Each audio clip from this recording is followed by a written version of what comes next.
Chitab Kalenjin ilele nenye. Igere Nee Chitab Kalenjin imwotene. Imwoe Nee Chitab Kalenjin ilele nenye. Ugesiso Chitab Kalenjin unengengi. Gotingengi gonime mwawe yenai tugul. Kongo mengen gonime teba tige mwaun. Igere Nee Chitab Kalenjin ibwotene nye. Igere Nee Chitab Kalenjin ibwotene. Imwoe Nee Chitab Kalenjin ilele nenye.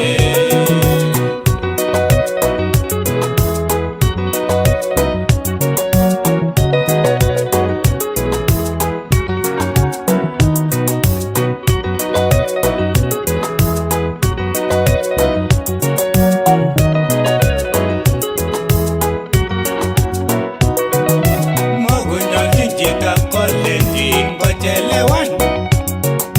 Neni nyoru Chitab Kalenjin ngororiote. Itebele kaimilene kwotindoni. Kotoi kole kaimilangi nekimwochi. Kikimwoe en wikit konye kurorira. Nyingonamgei Chitab Kalenjin ak kasarta.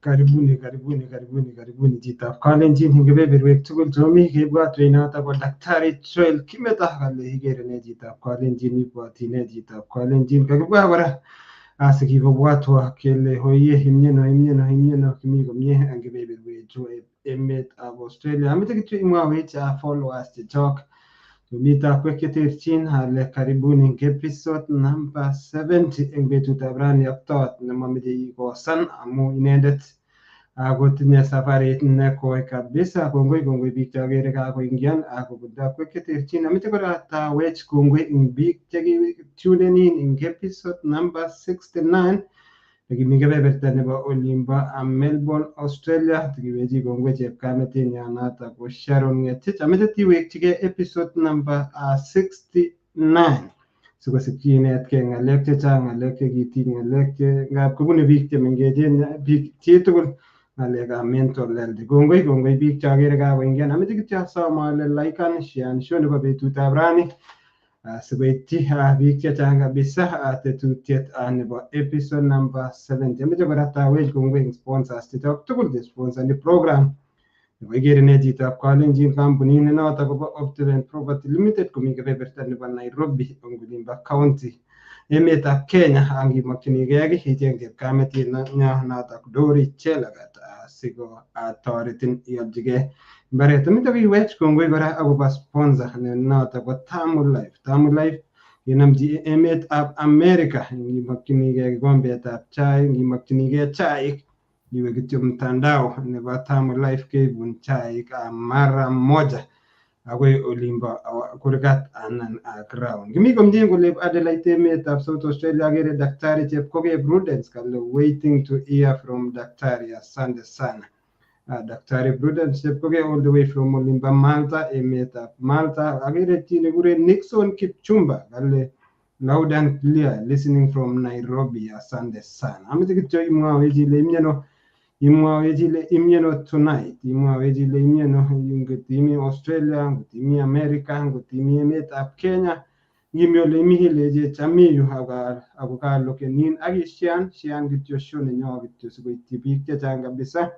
Show nebo betutab rani. Ameche kityo kecrossen kong'ete the land of the kangaroo akecrossen all the way akoi olimbo emetab US sikenyoru balozi komi kebeberta nebo olimbo Ohio. Balozi amune Columbus, Ohio balozi.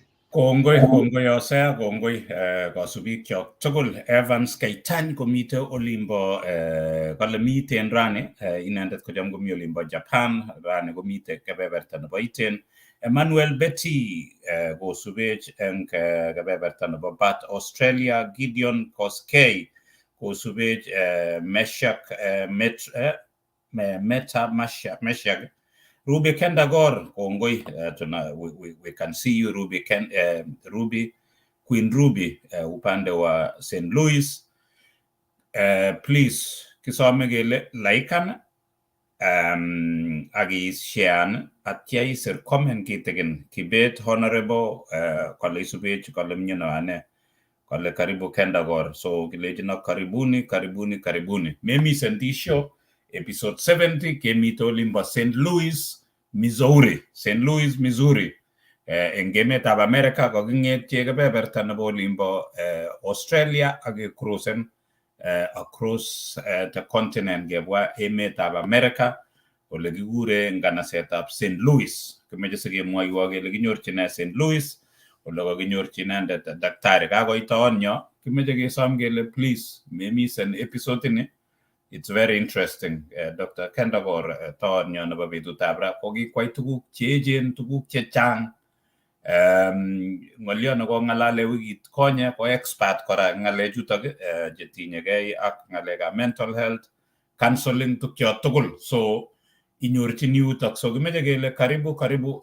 Janet mongen ale iune imnyenora magere tarajet magere ne so mwoiwe kityo ile imnyenong betutab ra Kongoi balozi ak Hosea ak tonyo nebo rani Daktari Kendagor. We are very happy to have you on our show. Ak followers chejageti chekago tune in kelen karibu eng show nenyo. Betune brani kwa bye amitane Florida and happy to be here and blessed. Kongoi balozi. Kongoi enota ko engineer Janet komite olimba Florida anan gilena state nebo Florida ko kararan olib Ohio Osea lapke kakoech koron agere komlola assist olimba sang so kichomegei eng olib Ohio the land of the Wright brothers so ligitaunege ngalekab ndegeishek ko yutokyu so kimeche ke taiton nyo kokatet kityo so kona ole kimite daktari kimeche katet kityo ile chamgei so konai biik ole imi kotom ketou tetutiet karibu Kongoi balozi kongoi daktari Janet Hosea Brono nito ko boiboiyet neo kimi tugul nda kami emetab jimbo nebo Missouri ing America St. Louis chamgei biikab Kalenjin kongoi nye daktari noto ko daktari chamo kase komi kwanetab kotisap inendet kora komitune kebeberta nimbo St. Louis Missouri inendet kimeche sikeka sabarinyi chamgei kase kityo kwanet kingen lakini kimeche sikenai kosir yotok so eng betutab rani kakimwa kele kimi episode number 70 kokebwa kongetege agenge akoi 70 ketinye keljin ketindoi inendet daktari Kendagor mongen kainet nebo katikati lakini kimeche sikenai eng betutab ra ko ngotitinye noto ko imwoiwech Joseph Kamatira mongen ale mnyeno chichi Benjamin Sogut karibu eng olimbo Sydney Australia Irene Leting ko kale isubech kobun Nandi County kelejino karibu kimeche kele sharean this episode agi likean atya isir comment kitigen mwoiwech ile tos imoche keyai ne sike improven program nenyo kimeche kiwekyi kongoi Tamo Life non-talk sponsors chechoget kimeche kiwekyi kongoi Optiven akelejini ngora mi ndonyo mat katikati yu kotoretech eng tuguk chechang Ruby Putuk komite Sisei kole isubech kobun ano mi Baringo County olimba Solian Eldamaravin kelejinin karibuni nyote sharean memisen episode ni tonyo ko inendet Dr. Kendagor kobun kebeberta nebo Missouri Osea mwoiwe kityo ile isube ngose ketau karibu Kongoi balozi Bitarono ako karibu daktari all the way from Missouri emetab America akere biik chechang kabisa cheisubech eng kebeberta nebo YouTube Kibet asante sana Kibet honorable kale karibu Kendagor edit a great song in Kalenjin amazing grace asante sana Kibet wherever you are Kibet Obadia karibu Kenya watching from Nairobi Kenya asante sana Chitab olimba Nairobi Kenya kongoi agere jini kigure Joseph Kamatira kale I'm watching you from olimba Kapenguria kale bendera asante sana Chitab olimba Kapenguria agere kora kosubech nata ko Brunilda Tarus ko subech all the way from kebeberta Adelaide, South Australia. Noah Chepsiro, asante sana. Agere mi locked ako mi tune in kabisa. Agere Jingle K-Bet KE, getting you loud and clear. West Pokot County, asante sana. Gongoi Chitab Limba West Pokot. Ako sube kabisa. Agere na takigure Fera Katu all the way from Olimba Kabebertani from Melbourne, Australia, asante sana. Balozi agere jang bi kabisa amete kitya sam katika shian ke laikan asike recognize ni ke proceed ni after show ne ba petu tabran goge tu takan chorwa shian show age laikan age subscribe an kuto minor tike kelchin i subscribe on YouTube ne ba Igere Nee Chitab Kalenjin chimi ruta rotu kale goge missing following asante sana ngulimba langata Nairobi ingemeta Kenya. Back to you Balozi.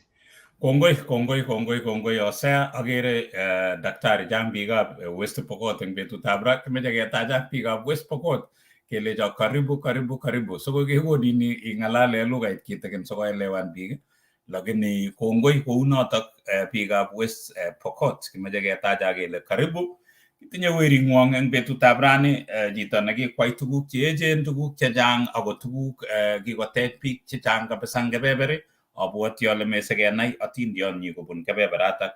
Kou ye kakimwa ko kemite rani kebeberta nebo St. Louis, Missouri, ole kakinyorchi inendet.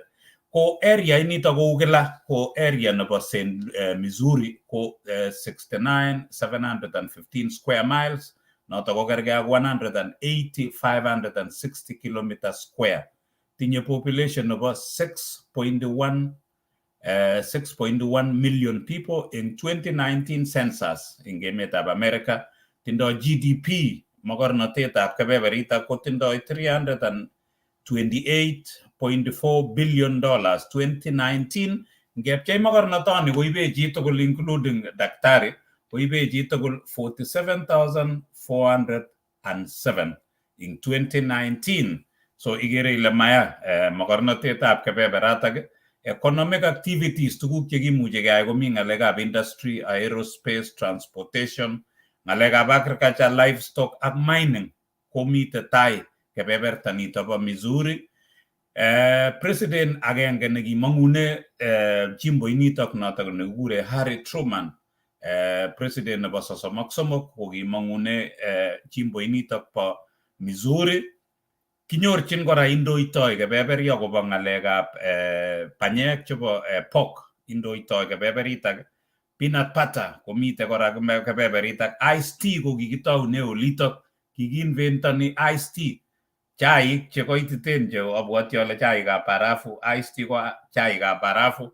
Janet matinye hot tea bichu lakini meche si introduce hot tea eng kebeberatak lakini kishokotoi anan kiinventan iced tea ing olimbo St. Louis.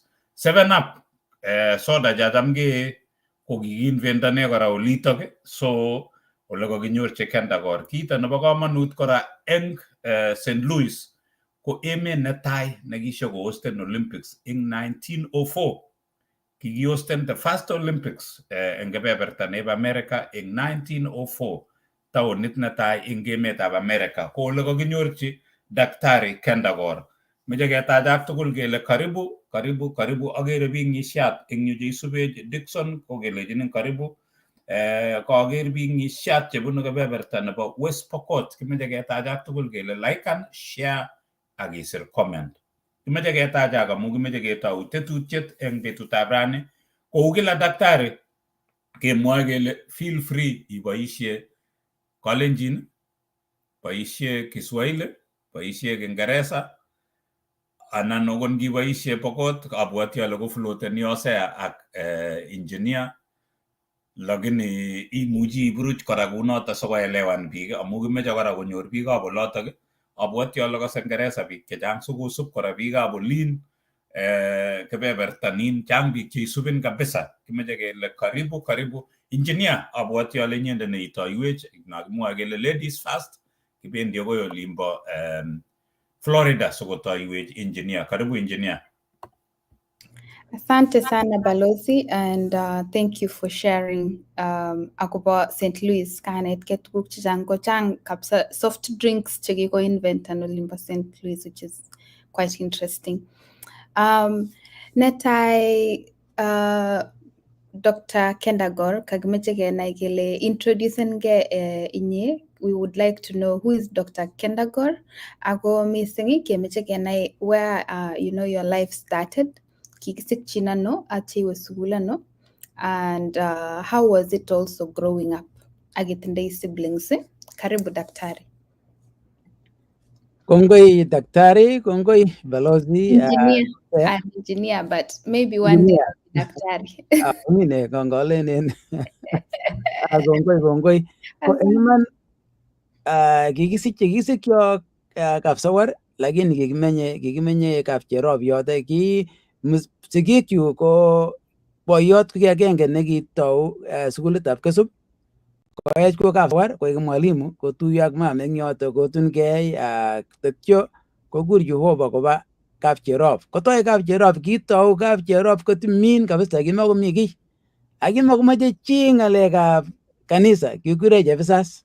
Kikiesho kabisa biik kole makimache sukul, lakini let koyan kot ketech kanisa, kot nguni Kapcherop ko town. Eng kenyitab 48 kwo boyot koba sigikyu emetab West Pokot, ko kiamining yoto. Kebech anyun mpaka olini West Pokot, kemeng'ech keringet mbo toni mbo Kenyola Konga. Apo toni kebech anyun kenyoru cha mbar mbo Koitimo, ole kurio Koitimo eng Kapenguria. Ko yote kianere, kingebendi Kapenguria kiobo kenyisiek 3, ko yatase kianere koek kaa kilokitoni kaubat mbo oloni le West Pokot. Aya ko yote ole kitaune sobenyu. Kongoi. Kiwe sukul ano daktari? Kaiwe West Pokot, I know some of us ke floatini kidogo kule eng Pokot, lakini we'll try to catch up. Kiwe sukul ano daktari? Kiwe sukul eng kele kingiwendi from Kapcherop to Kapenguria. West Pokot ko ki 3 years. Atiwe sukul ano ko kinyoru ne etap kiwe primary ak secondary? Kiataune korok, kiawe sukul Tomena, mongen ale amune wikit agenge kewonech.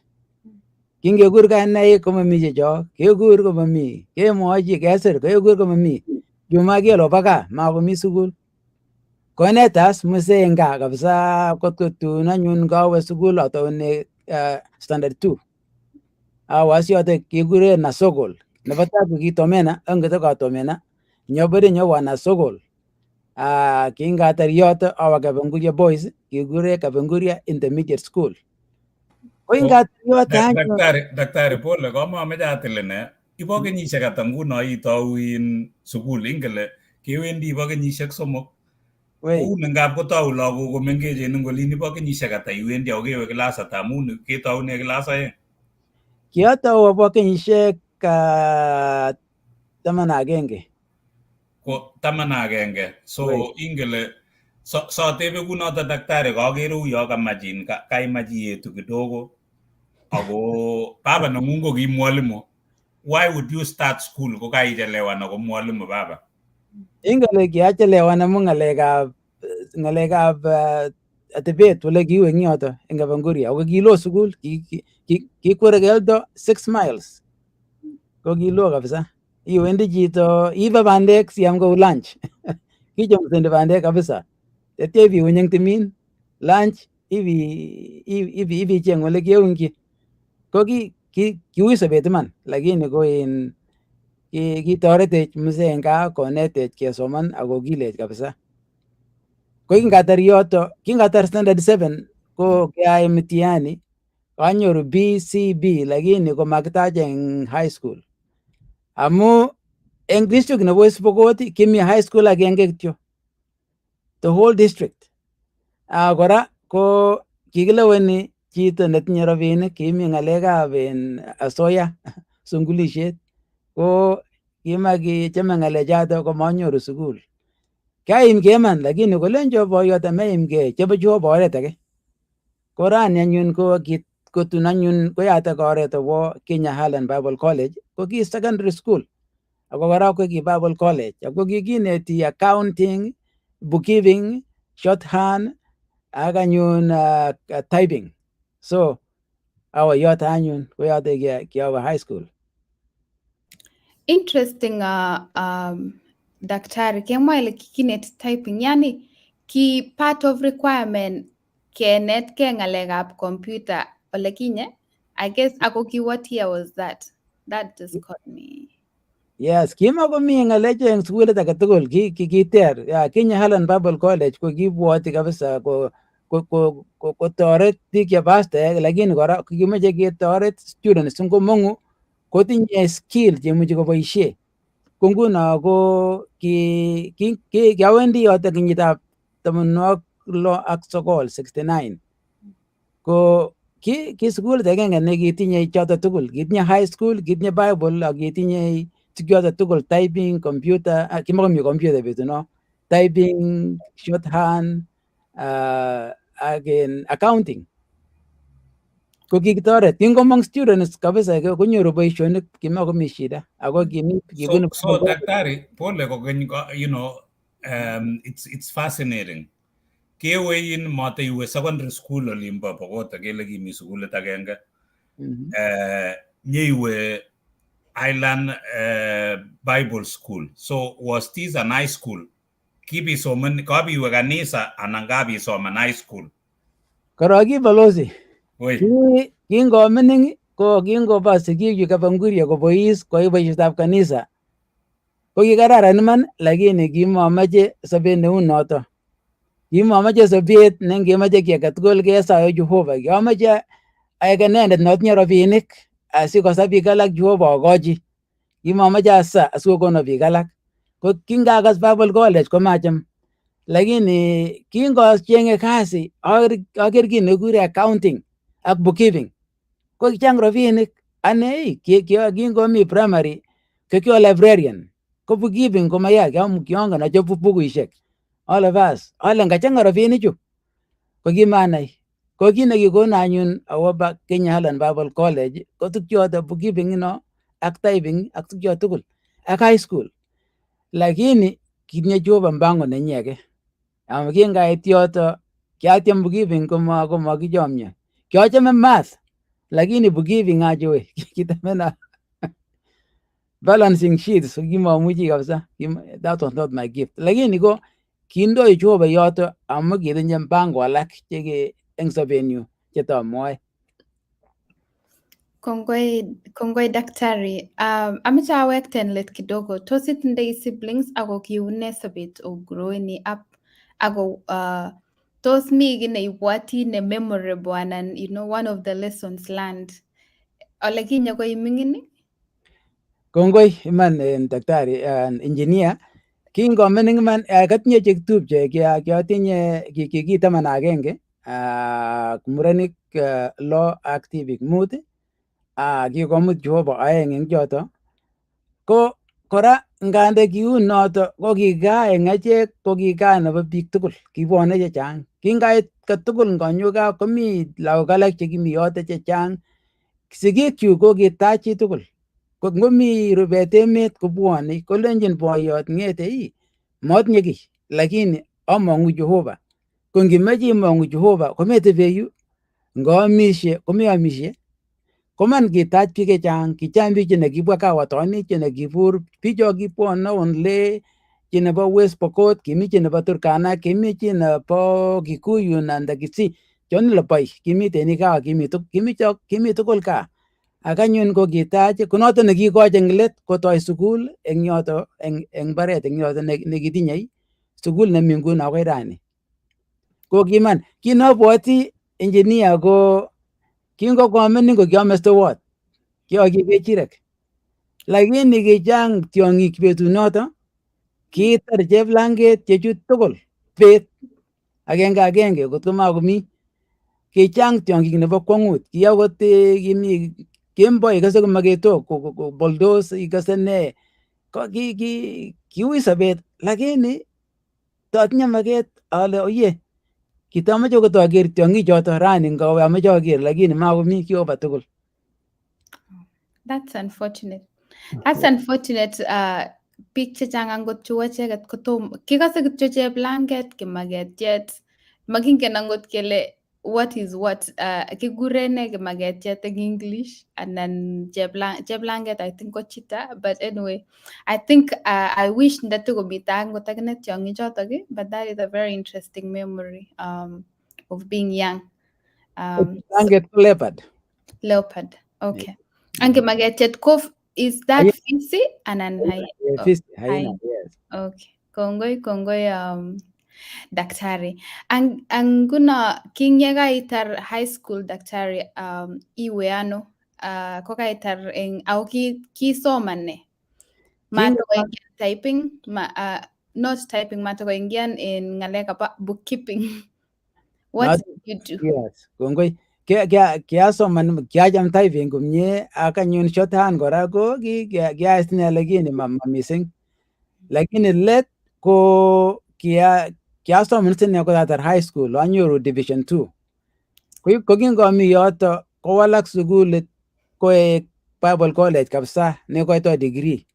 Abo to lagi sugul na batay na private ko to degree in Kenya. Amagi mage jame ki sugul ne ko to degree in Kenya ko University of Nairobi kityo. Ki President Moi niginyo ko wal ngalechu akota sugulishek. Lakini king bishek ab Kenyatta sugul ne ko to degree ko University of Nairobi kityo. Lakini ko ginanyo ko kinabatay private ko to degree in Bible in religion. Kyo asoman jasi yoto. Yeto mi yoto kora ayoko pastor nebo Kericho EIC. Ko kingatar anyun ko yata koret anyo emoni of America. Balozi mi mute. Daktari kotomo iyeku pastor nyu ingen lagat ke kokemeche bookkeeping. So kenyor chano kurset eng katikati kotinye iwe Bible. So are you a trained pastor? Kiyeku a trained pastor anan ingen ngap komi pastor ngap ichunde yo kailanji komong chito nya kinyokwam tang nya koechigei. So mongen ko train jotok. So inye ko i-train kiko ing katikati inye itanan around akisoman iyeku pastor kabisa. Yeah, kingo mi Kenya Highland Bible College ko high school ko eman en kabwatutik yuk ko kimamoche aek pastor. Kiamoche aek korok, kiamoche aek engineer. Amoche akes kele mi rabinik kabisa. Kiamoche rabinik. Ki mushara che kiotinye eng metinyu ko mushara chebo arawet agenge komuchi kwal Volkswagen mpya. Noto ni kiotinye eng metit. Ako kiotinye kora eng metinyu ale tun ale karit. Nengonyo kubunu barak kidogo. Sikokere biik kabunu barak karit neu ndegeit. Ko choto kabwatutik chemwoe chito kole Ingereza noto kikure en materialistic. Ko kile chito materialistic go buying things we don't need with money we don't have. Eng metinyu kiotinye choto tugul. Lakini kwanyun kingomi high school anyoru was koimke muguleldanyu amu akase ale ara achenge kit nameche anan achenge kit nemakwo Jehova. Ko kiaim keman amu ing Bible college kase kemwoe boisionikab Jehova ko ne let alechi Jehova ng'et anyun eng kabwatutikyuk komaeku pastor amoche awo orani. Lakini ngot imakwo ai boisietab kanisa iwal muguleldanyu. Asti anyun atinye chomyet ai boisioni. Tetias amatachi yoto. Ngoite form 3 aeku pastor. Akochema nebo kwong'ut.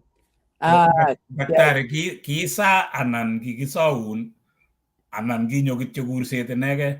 Kiasa akamatoi Jehova eng yoto. Akale Jehova bwal muguleldanyu. Kowal man muguleldanyu kotun ngoeku pastor achema nebo kwong'ut makomi kiy age namoche. Aeku pastor sing yoto. Ko kanetisiet komanoto kiami Bible college komakikinetech. Kotun kakiba kora kakiwal koek college kabisa kamili komo kora boisietab Jehova. Ako sine kototinye eng metit amach somanet nesire Bible kiamoche asoman kosir yoto. Kiyunoto anyun. So keboisie kotianit eng Kericho amu kemwa ile uni kieku pastor eng Kericho. Kiboisie kotianit eng Kericho kotomo inyo ole sikotestai janet. Kiaeku pastor ami form 3 akoi tun akesu form 4 akoi tun askae college atestai kotokesu college. Konyokesu college anyun bas koyatakas oret anyo America. Kongoi daktari agobo banda nekaishan. So kinyonunda ano kemwa ile koyata koret inyo America. Ako ki kenyit ngiro ako kiune betushek choto, ki rahisi kebwone anan ki korom ku betushechu? Karibu. Eng yoto kimakoiman mising, ki nekimakat kityo ko inyoru sukul ak ibo ile tinye rabinik cheyomei. Ko kimi chichi nekikure Reverend Wellington Mulwo nekingoek bishop nebo AIC kong'ololchi mission, African Inland Mission, akole ongeng'et kimeche kiyokte biik koba bitonin asikobit kosoman kenyoru kandoik chesomoniotin. Kochop anyun kole ngomeche kwo chito bitonin kesom sukul kokon kebeberta agenge eng somok nebo fees, kokon mission kebeberta agenge eng somok, kokon kanisetab AIC agenge eng somok. Ko choto ko cheyoe harambee. Ko anyun eng yoto ko kiyoe harambee eng Kericho, kwai harambee biik kaniset ak kikur biik. Anyoru sine chebo tikitit, manyoru chekiyam.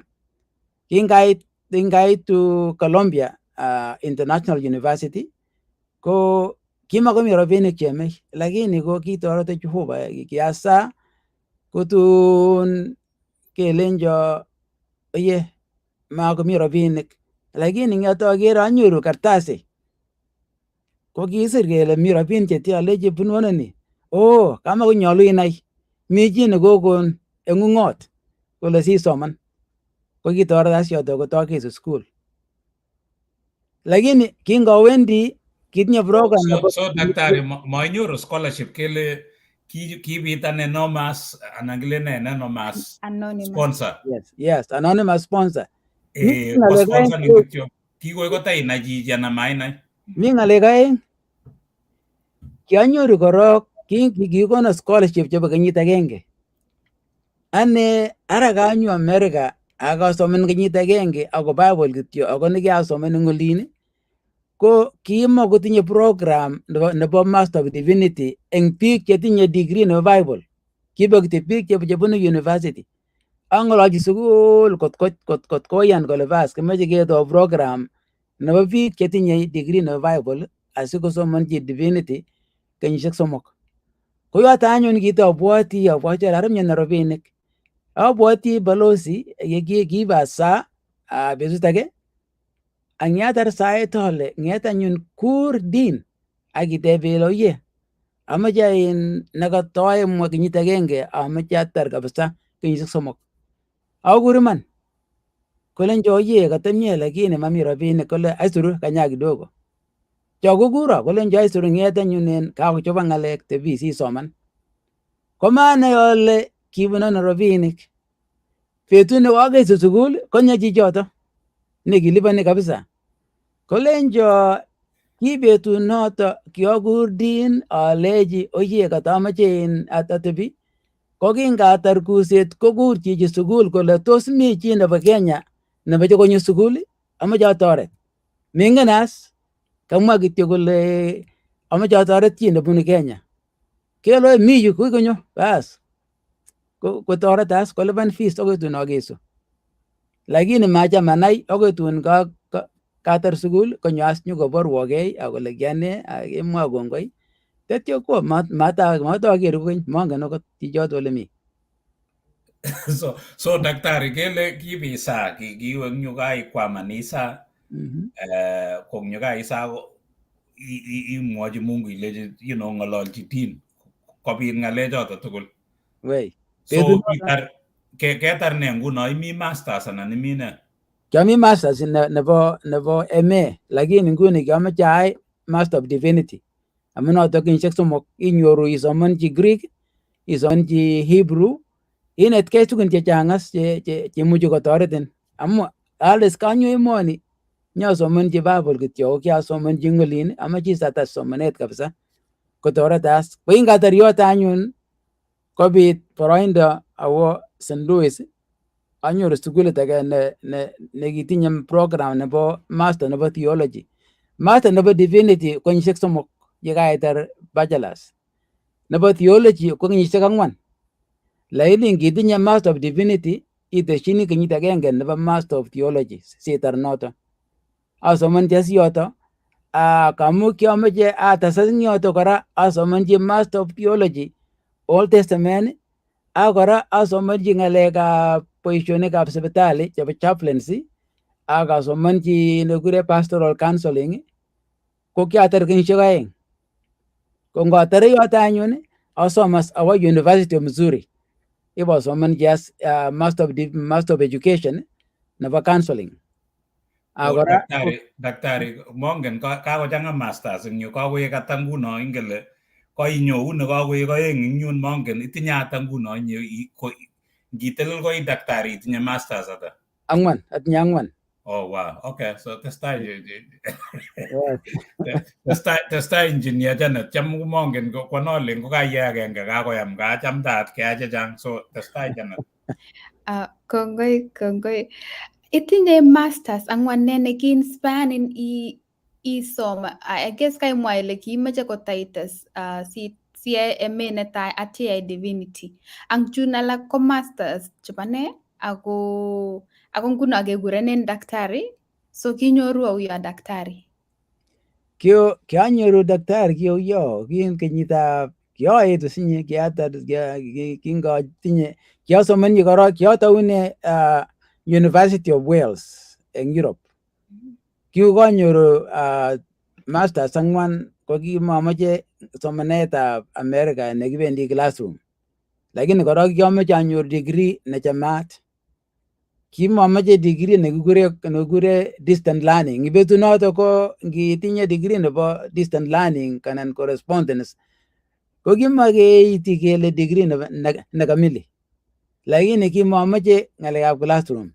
Asom somanet nebo Wales, University of Wales ko kitinye PhD program nekikure nebo research, neyoe research kityo. So ataune yoto anyun ayoe research koet karama neo. Acheng sukulit age, ko sukulit nekimi barak betunoto eng Africa tugul, ki number 2 eng Africa tugul ko University of Pretoria. Kiatachas eng yoto. Ko kiasomanchi kora, kiamache atuye ng'alekab pastoral counseling ak counseling amu eng University of Missouri kiasomanchi Master of Education eng counseling. Asamache atuye chu tugul. Atuye as anyoru nekule practical theology. Ko kiatuye counseling ak pastoral care ak chaplaincy atuye koek agenge. Ko practical theology PhD. Kongoi daktari. Balozi yon. Janet, mongen kameche koiwe Wales komite Wales komi Cardiff actually. Komite komi UK. Yeah, lakini nekitacho ko Lambert. Oh, Lambert. So kewe olimbo Europe, keng'et eng America akiwe Europe. Kiresearch kityo. Oh, kiresearch. Wei. So inyorundo ano chepkondok chekibisoman eng South Africa o kicheng'te ano South Africa?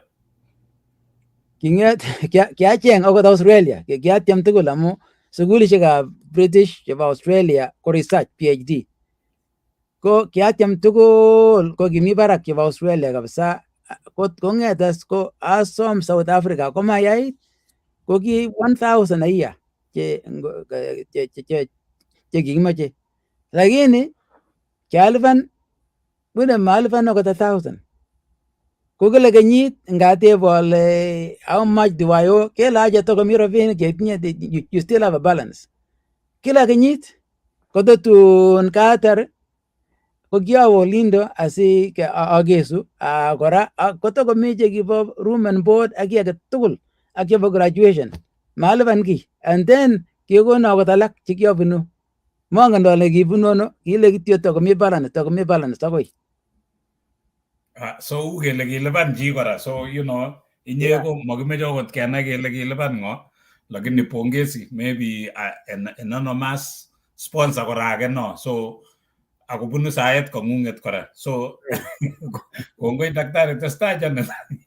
Kongoi, and congratulations. I think very inspirational ngachek chitako kimengech keker kele kitese somanet ama kitare somanet kora no matter what. So ameche awekten daktari akoi St. Louis. Tos kimeny any other place apart from St. Louis anan St. Louis kityo? Kiataune Colombia, olato ole kikituye mutyo. Ilato ole kikituye ak Ruby, ne kwandanyu kibunu Trinidad, ko kiami Colombia, yote kiasomene graduate school. Kingetuye anyun ko ngamwa kitikin akobo yoto amu tebie kale kole amune, amache amwochi biikab Kalenjin ale ki eng kabwatutikchuk kakiangen kityo ale ngatar sukul awendi gaa ibanyoru chito nemi gaa, kimakomi ng'alek alak. Lakini kikituye eng yoto kichomye man, ako lakini kiatinye tebutik chechang, ara atepto ano, ara ngot komutai kamut gaa ipkosas gaa kole kakauni alyochini.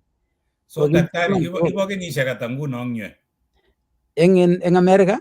Ing yutok eng Colombia nito? Kenyisiek kikituye eng kenyitab 81 ko kianyone 77. Oh wow, okay. Yeah.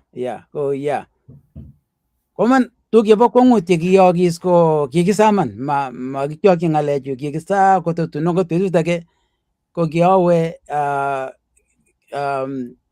kiawe Virginia. Ibotebi yoto as akaboisie summer. Ko kimi olin alechi ngeng'et anyun ngesa ngecheng Jehova ng'alechu makingen. Kesaman anyun alechi kisoe ng'olin asoe ng'oli.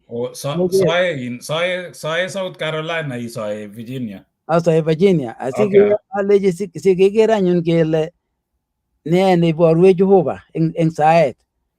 Choto kele makisire barua. Ngesanye kityo. Lakini kolenjech biik ng'olin hapana mang'alek cho lazima osir barua. Kitun betut age kong'et anyoru barua Ijumaa nekibunu Ruby. Kole baruani ng'eten pirwo simu Alhamis. Lakini kochalan barwet koit Ijumaa. Lakini ki Alhamis saa 8 kingaweke anyoru message nekibunu Colombia. Kele kimache kur Colombia alumni office collect agent. Among the alumni, kele kimache kur agent. Anget anyun komakur ko betunoto agent ko imuche nekure collect. So collect daktari ko nokile reverse call, ingele mara maelewan biik.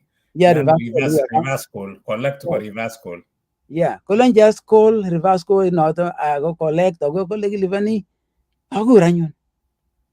Kolenjo angi Solomon imyono kele imyono ala ami Virginia Beach kolo tos ne yae ala kola lakini matimwa ngeti pir pichainik asiyokwech kimache keboisie lakini makingen kele kiboisie eng or ne.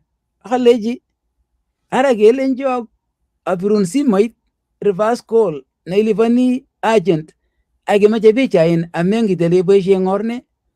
Ngotobwoti as kole mi chi yu ko kirubi keng'et chichi kopangan kwai surprise kole sikeng'alal. Kimingen anyun kole kikasir Ruby barwet Jumatatu inoto akolenjo apirwo simoit Alhamis. Lakini kong'et chichi konyo kotuye sikebirchigei simoit amakingen kimache ki ng'alekab America mache bichu surprises. Ko noto ko agenge akere ale oye mi Jehova orani indoiwech. Lakini ko manoto kityo ketestai kikisa kototun akot ko kit agenge kiamache sigik kole melen kiamache komwoiyo kole wei anan aje, kiamache kityo komi kabwatutichu kong'ololwech ale ara ng'ololwech sigik eng or ne amengen chichi. Kobit oret age kimi biik chekibunu Northern Ireland, kimi chi nekikure Ian Beasley na abwoti ale ngoingen balozi Ian Beasley ko ki kandoindetab Northern Ireland, ki MP nebo Northern Ireland.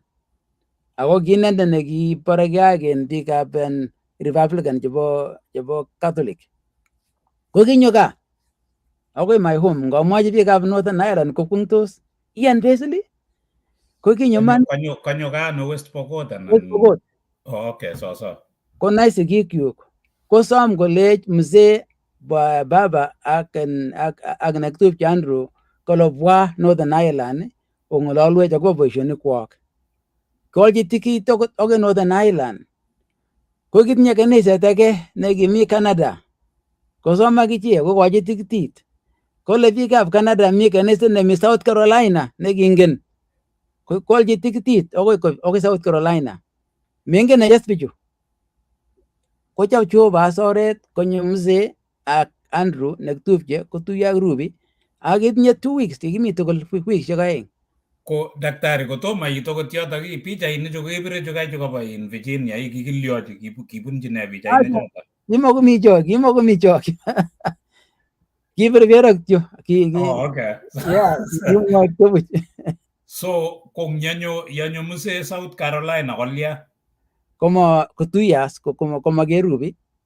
Oye kengololchi as kongololchi kokas baornatenyi kot kole muse bas oye kacham. Ko kikibe betuto ke hoteli nekimi yoto. Kikure Morrison Cafeteria. Kebas ane ak Ruby ak mzee. Ibkengalal anyun komomwoch boyot oleu ngatebet eng gaa eng Kenya. Kole Andrew mwa akobo ane tetyo kole Ruby bas kakitachinas nguno. Kaibunchi gaa kotach. Tetyo kwa anyun mzee kaa komwaita kole oye nenyu lakwana kabisa kiacham. So daktari konge introducen Ruby ke introducen mzee kongo ko mwanafunzi ya ki mwanafunzi indendet lakini kona high school ara mokokechomye. Okay. Kuna kibendi koito Ruby ko kimokondoi sigik mami ole kibendi koito. Kosine kiawe sine man koi kiamu ki biik che kitoret eng ngalekab Jehova akoi tun kosik kot konyo Canada ketach eng mission ana kikure team ko kiawe oloto asom olecho oye okono missionaries che kirib inendet ko kiawe koito oloto lakini ko kinga daktari kewe koito kiawe mission nekimi Wheaton the Evangelical Alliance Mission. Okay. Ko kimi missionaries che kitoret eng ngalekab Jehova koek icheket sigik chechik. Ko kiawe yoto anyun koito. Lakini eng Colombia ko kikityo konai mzee kora kekur students alak chebo Africa kengalal kenyoru chai kengalal ak konetik kongololwech ko noto nekiyai. Ko kit nekikiyai balozi ak Hosea ak engineer Janet kikisa tetyo kesom biik alak kotoretech eng kabwatutik. Kiasiche barua missionary age nekingen Ruby komining nekikakot kisir buku akobo Ruby kitabut ateba sale une chichi oye mwoiwo mengen as Ruby asirchini ng'ung'ot kosira barwet pejishek 11 11 pages kolenjo ngot imeche kwondo nenyokotebe ko kityo amoe kiy imete noto koma Ruby. Ngot imeche kwondo nenyokotoretin eng boisiet ako boisiet tugul ko noto kwondo nenyoru.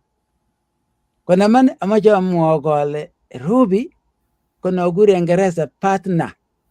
Kikotoreto kabisa eng boisionik akot eng boisionik chebo Kenya chetekaitebe ko nendet neo ne boisie kabisa kotoreti. Kingoboisie mshahara chechik ko kiyoktoi 200 kila kenyit koyokyin mama. Akot komakitinye kiy kole amache korok kiyokyi mama asikibwat as tuguk alak. Akoi rani Ruby ko ngabolenji ngeti bichu surun kole kimache msaada sate ko mengen ko manachi ko mukorain. Kola ikochi kitikin amu ara kole ngoman ara ngo mukorain koma ichegei metoi Jehova ikochi kitikin kityo.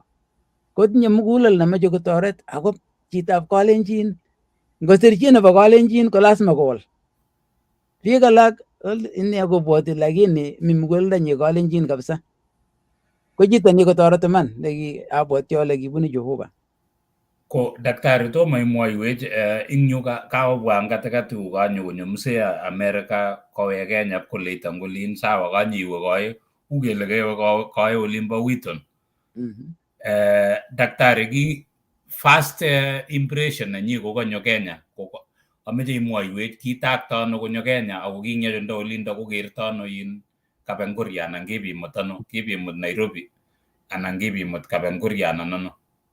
Kibwa man balozi mainyoru picha nebo kot nekimi Kenya kotomo ketech kot nemi rani. Ko kingeitu man, kingeitu Kapenguria ko kinyokotachech msee eng airport ak Andrew. Kingebe kaa koman kiui sobet, lakini kicham sobet, kicham biik, kikochin ak mama nenyu kabisa. Mama nenyu koingen kochoben shagit eng chego, imuchi kwai shagit kabisa. Ko Ruby ko kimuchi kwai jamit, kiibu logoek ak nyokochop kotuek jamit, koboisie tuwai ketochi toek. Koman kicham, lakini kit nekiywei nemamache Ruby ko ndaret anan kilen erenet eng kuit age nebo Kalenjin. Lakini kichang betunoto nebo kwong'ut yoto kiking'et ko kimi kot ndaret ole kirue, kimi kurget alechi mande kabisa tetyabar, ko kiywei noto. Lakini oleo ko kichomyo ak biik ak kicham biik kabisa, ako koshin ngande kimakongen kutit ko kimuchi kong'alal ako wendot. Kora ko kikichop kotomo yoto balozi, kotomo kebe Kenya ko lazima mwaun ale kingemoche kechop katunisiet ko kikiboisie eng Virginia kokeny aroik 6 kechop rabinik, lakini kimache ketinye tikitit nebo Kenya. Kesa Jehova kora kotumdos kebe, kikibe kityo kebendoti eng town, kenyoru chito neoldo tikitit kebe as kelechi toretech, kole ye mitei tikitit nemuchi ial, ngial agenge first class akonin agenge free. As kiabuk amakingen ole bun rabinik, kebuken anyun. Tetyas kiotinye kasi eng yo, kaomi rabinik eng yo, kanyoru eng yo, kotun betutake kikimeche kelipan tikitit Jumatano konyo chi kokochi Ruby bahasha, kimi $200 chekimi yoto. Alhamis anyoru barua nebo chi nekisirwa kwony kikoko koyokwo 20 betunoto, nebo tai ako nebo let, tomo kosirwa ako tomo mangen akot ole mi rani. Ko Alhamisi noto kingetuye rabinik ko kichemokotin ko ki $2,200. Ko kingetuye rabinichu kabwa rani ak che 20 ko akeiste kebebertab 10 kele bo Jehova cho.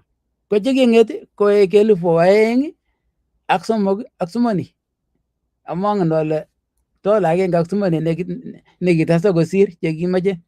Ko kingait kingele nipkelipan kole kwonyikab malazima wal first class, amoche kono regular ako no kora free agenge.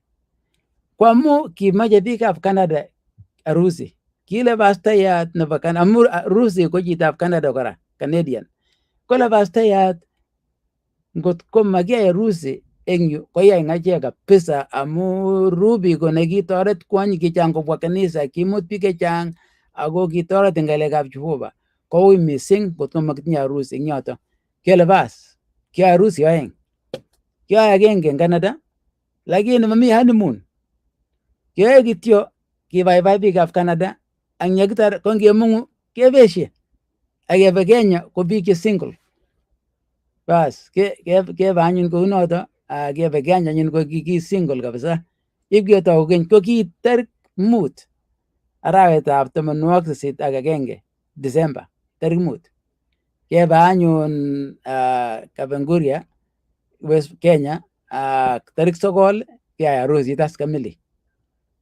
Ko ki harusit kikiyokte invitation cards 40, lakini biik chekibwa ko ki 600 chekimi katunisiet, amu ongen Kenya is katunisiet kobo biik maneng'wong. Kang'alal mising. Keyai harusisiek 2, kaiyai agenge eng Canada ak ibiyai eng Kenya. Janet, mongen ko kemeche iteschigei. Mutyo, kele ne? Katokwo chi age eng yu. Engineer, Ah, mute ah, not. yeah, kama tatindai swali age ngakur kityo si ako recognize atya sikotestai eng yoto. So setestai sokoi itep tebutik osea. Kongoi balozi, kongoi daktari. Kendagor eng safarit nelo kabisa. Agere biik chechang kora kotikosubech, asante sana. Naotaku DJ Swas Adamu, asante sana. Chebo Kirima, all the way from Ulimba, kebeberta nebo Southern Asia, Maldives, Chona Kips, ale Chona Kips, Solomon daktari, si umekula vitabu kukula wa hizo zote ni books. Congratulations sana daktari. Gongoi Jonah Kips, Joseph Kamatira. May God bless you for advice. Mtumishi gongoi Kamatira. Betty Tog, watching from Olimba, Kericho, asante sana, Chitab Kericho County, Jeruya Timon, following from Kutus, Krinyaka County, great program, asante sana, Chitab Krinyaka County, Sharon Ta from Rongo, Amikori, asante sana, subi kabisa pole, I'll tell him to send me one book, watching live, Solomon, Daktari umekula vitabu amijile kakutete njigengolo tebe kitabu asante sana Kennedy Bungei live watching from Ulimba Bolan Ulimba emetab Bolan asante sana biik tugul ameche kotikeshian kotikelaikan Morito Saina watching from Ulimba Eldoret asante sana Chitab Eldoret Rotich Dixon following the from Kamoyu Ulimba Nandi County, asante sana. Janet Chipta following from Eldoret, Wasingishu County, asante sana. Chitab Wasingishu County, from Wasingishu County, I get a Jacqueline Kirui, listening and watching live Ulimba Eldoret. Jackson Kene, watching from Cap Jepsir, Ulimba Bebertan Nandi County, Akpite Dang Taitas Kemei following up the show, asante sana. Milipati Dixon kalituko ndani all the way from Olimba Solian City. Asante sana Chitab Solian System Anastasia Sitoto Kalenjin abroad. Kongoi Chitab Kalenjin abroad. Chimi Ruta Rotuk Kongoi missing following from Nairobi. Asante sana. Gotiga share nagere Ambassador Kiprop. Following all the way from Olimba, Agabebertaneba, Emit, Western Australia. Honorable Francis Rono, Chitab Ketik, following life, asante sana, Chitab Miti, Olimba County nebo Osea, agere kora Joel Langat kosubet kobun China, kemeche kele karibu, Enoch Tanui kosubet kora akine kale bunu Qatar. Atya kebwa Francis Chitab Ketik abwati ale Wasingishu. Ruben Masai watching from Egerton, Njoro, abwati ale Nakuru County. Akakwek tugul cheosubet. Osea, ngaweke bebertang'ung siteb tebutikuk karibu. Kongoi balozi. Yes. Amaiwe ameche recognize nangen ale kakong'alale Daktari Ruby ako kike interview en Ruby eng episode nekikosirto eng yobo let yo akasome followers chechok sinyoru story nenyi. She's very inspiring lady and principled kora ako as Daktari amesema very helpful, humble as well eng boisionik chik. So I request any followers to go watch and kora her story. Kongoi, testai Osea.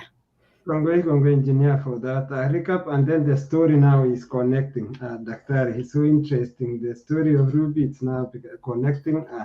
Ruben Mosbe Asanda Gagere, Adelaide, South Australia, lock-in, Kongoi Natak Maktoni Kibrotich, Kongete Adelaide, South Australia. Daktari, I have one question on my end.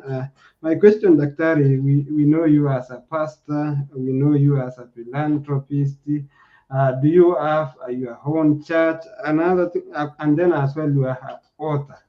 So tell us more about it, Daktari. Ako kiakasin kora lakini uni kenyisiek karibu 10 kiakasin imi radio kwanetab kula. So tell us more about Daktari ngito ne kasin for the first time. Kongoi missing boisiet nekimi nguni man komotinye kanisa agenge kiminye kiboisie ak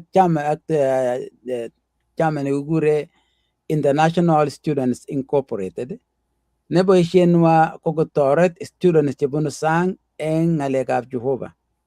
Ko eng ishek chechang ko kikiboisie eng St. Louis kyo city director, ko Ruby ko ki city mobilizer. Nenoto ko kikitieme ya kobo student yu ketoret eng sobet keker kele kanyor sobet nemie, tuguk cheboisie ak kiy age tugul, tetyo ketinye Bible study. Kora ko kikimutoti students, kicham kikiname basit nebo akimut students kebendi akoi Washington DC, kebe Ohio, kebe akoi California, kebe South Carolina. Ana achame driving nebo kwong'ut, ko kibendoti anyun kenyisiek chechang. Kora ko kila arawet ko kichobe Ruby amitwogik chekikitoche toek students.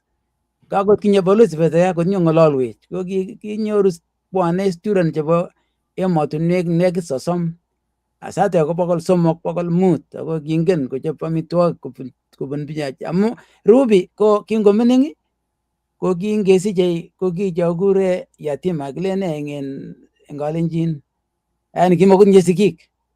Ko kinere anyun yote kinome lagok, ako tun kakoet kipkinde kobois eng family nekibo wa China, koboisie yoto konetkei amitwogik kwak. Let koboisie ak chebo Islamu akonetkei amitwogik kwak chebo Wahindi. Ko nguno ingen kochop amitwogikab bicho tugul. Ko yoto anyun kila arawa kochop amitwogik, kobwane biik kobun ola tugul, ako kiyai kounoto kenyisiek chechang, lakini let anyun ko keker kele student chikowek kemeche kebe ipkeker ak ketoret eng olimbo gaa. Ko noto anyun sikebendi kesungukoni. Ko boisiet nekitinye nguni eng noto ko ketoret student chemi gaa chikowek chemi emotinwek cheter, ketoreti eng sobet ak ketoreti kora ngebe ola kibe keyoe seminar nebo pastors, seminar nebo biikab serikali, kitinye kora seminar nenywa, ak keyoe seminar nebo family nebo kapchi. Ko daktari, ngile seminar ko nene yu kaiyai kunoto ko nene imeche inet bichu? Ineti ine biikab serikali, ineti ine biikab family ak wanafunzi chekuk? Kineti ng'alekab bichu, ng'alekab integrity ako ne. Ngakonin an example, korokendoet. Kitun kekuro ibonetis eng South Dakota. Kele mi biik chekabwa, ako bichu ko atheist, mi chebo Hindu, mi chebo Bahai, mi chebo Islam, tugul. Kele kimeche inet betusiek 6, ako bichu ko professionals, scientists, ako ne. Ako meche klasini nebo uongozi, ako po credit eng university. Kele inet kandoinatet kobun Bible, matimwa ile bunu Bible, inet kityo principles. Kianet man betusiek 6 ami yoto. Kotebas biik kole ibunu ano ng'alechu, kibunu ano?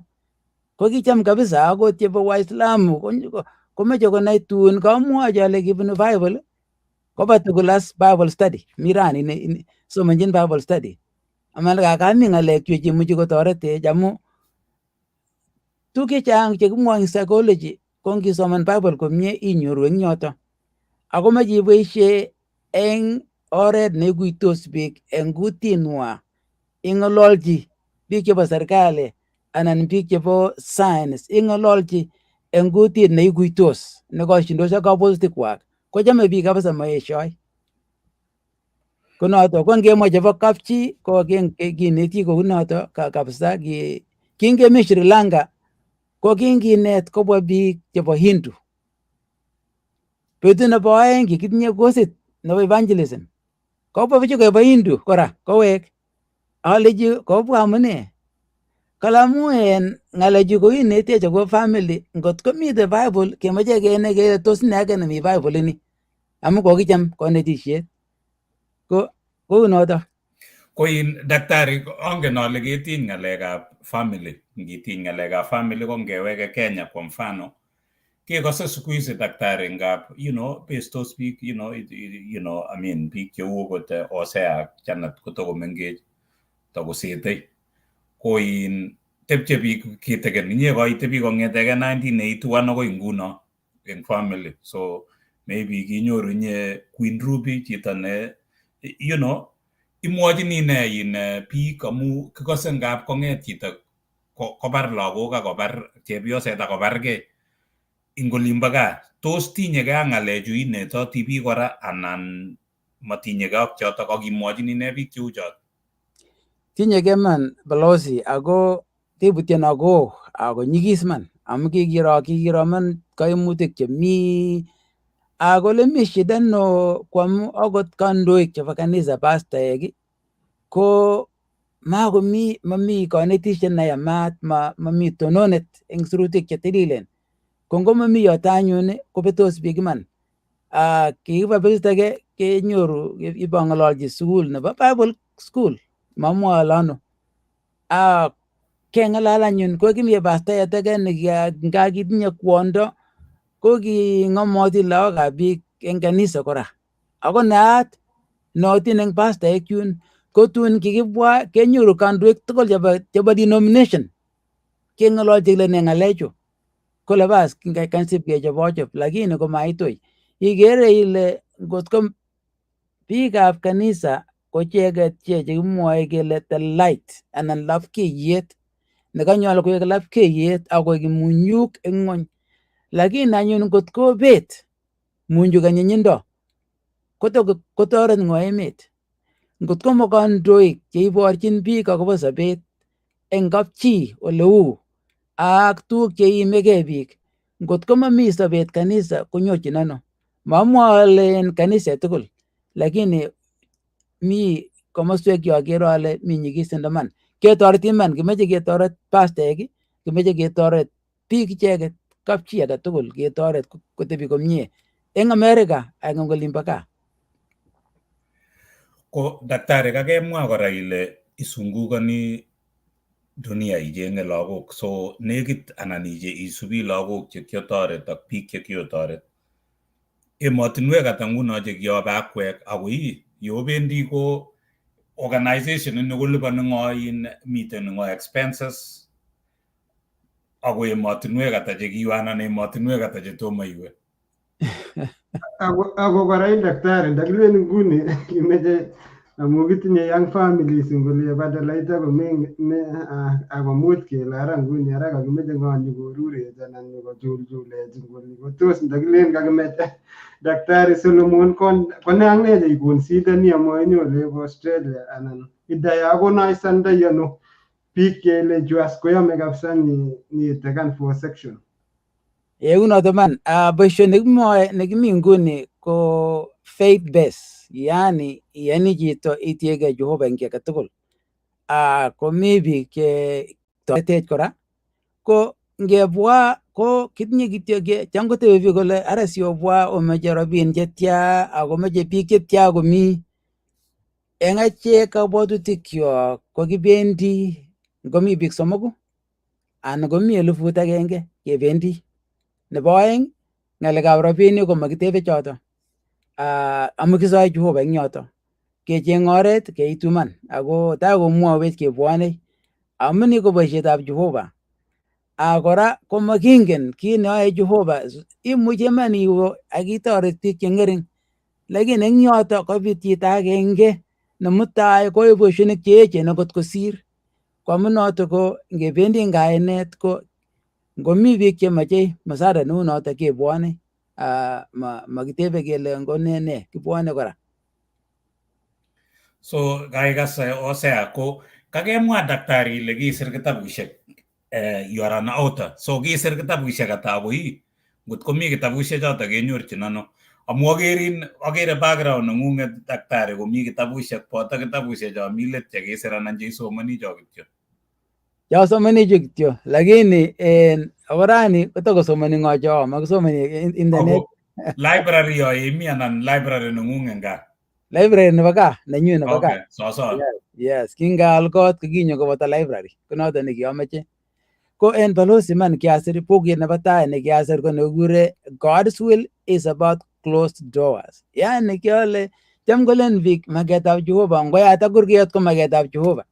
Nginyoru lakwet king'ololchi kole woi ko maketab Jehova, ngolache ko maketab Jehova, alichache berberie cho. Ki age tugul nemache ko lazima komi lakwet ne len wei safari moja, ko lazima ibwati la mune. Ko nekaesho nebo tai, bas isup chito. Amu en akot ng'alekab boisionik ngisom kasi nebo tai kimuche kelechin acha. Komatile maketab Jehova, ityem ile amune ak ityem ortinwek alak. Ko kiole anyun or maketab Jehova ko ibune kurgotik che korotin.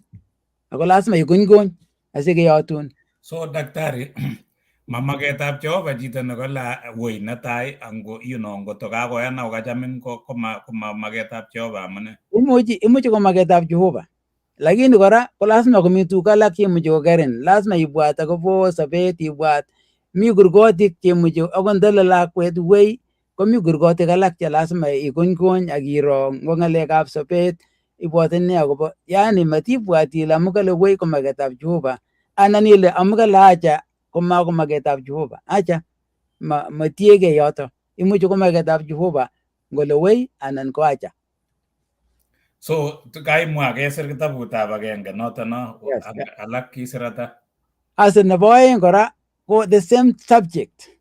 Eng yu anyun ale Carswell, you may be there already. Yani kioker asoman eng Bible ko maketab Jehova, chito nekakoyan Jesu komi maketab Jehova orit. Amu kale mi eunekab Jehova chichi. Akole Jesu amestowot ne oripe.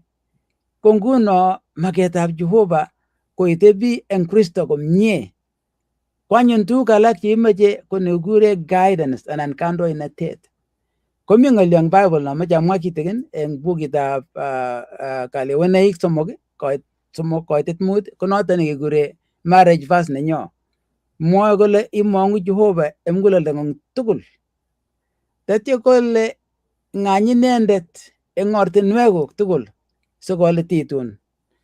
Eng sobet tugul ko ngimong'u Jehova, ako en ngamwa kitikin ng'alekab Ebranik amu namegei ak Kalenjin, ng'olyot imong'u ko nemwoe ng'alekab Hebrew kole batach.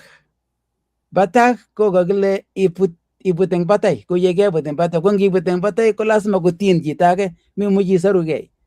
Ko amu namegei kutinyo ak nebo Ebranik. Ko ngole ortinwekuk komwoe biikab Ebranik kole orak eng Hebrew. Ko namegei, yani ko itiegei Jehova, ko itiegei ko neketiegei batay ile amu inendet netoretin. Ko eng noto anyun ko ki age tugul imi eng maketab Jehova ngimi eng Jesu. Lakini anyun ko tuguk cheimache ako ne imache kandoinatet nebunu Kristo. Ko daktari, kitabushek oeng anan teitesetai? Mi nebo somok nekiasir, ko nito ko kiale leadership the Jethro approach. Kitiegei kandoinatet kobun Jethro nekikapyokoetab Musa. Ako kikochi katikondet Musa nebo kwong'ut akobo kandoinatet. Kowochi akobo delegation. Komwochi ole kiyoitoi delegation, ole kichoptoi kiy age tugul. Ko kiboisie Jehova chichi eng oret nebo kwong'ut. Aker anyun asir bukuini amu kiaker ale ng'alek chekineti rani akobo kandoinatet komi yoto tugul. Ko nganet ole kawe oldo age tugul kochome biik kabisa kole kokere ko iman ako chesomoniotin. Ko noto kikure leadership approach, the leadership Jethro approach. Nikobo tai ko makomi print, out of print. Kiaker in aker eng internet. Kwaldo chito age $700. Amangut ale ng'o chichi oldoi, amanyoru kiy. Oldoi biik kali nebo kwong'ut, amangut ale ngwanyun ng'o nole, $7 oyie. Kongoi daktari, so kiisir kitabushek somok anan ata? Somok. Somok, so kongoi. Kinyorchin ano kitabushek choto daktari? Kele makenyoru netai. Nebo tai. Kimuchi kenyoru chu oeng chu. Abwoti ale imuchi inyoru eng internet, ako noto netai imuchi inyoru nekikeboisie eng Amazon way. So kongoi daktari. Mongen ose angot itinye tebut nekemeche itebe daktari anan Janet. Karibu Janet. Back to you, Janet.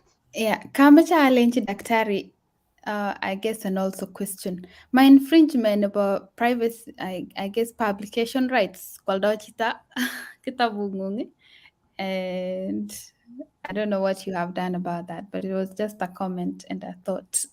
Yeah, maana imana longoto sa mu ja ne amu en alda jita ingite ya ka ko mi auto print ka ko ngi chete ko ma ko mi copyright ina to ko mu jugo ngwal jito na ngo gyal jito akwal do mongen amu mongen no kitun na alage not my own book for $40 and yale nager I signed it to somebody.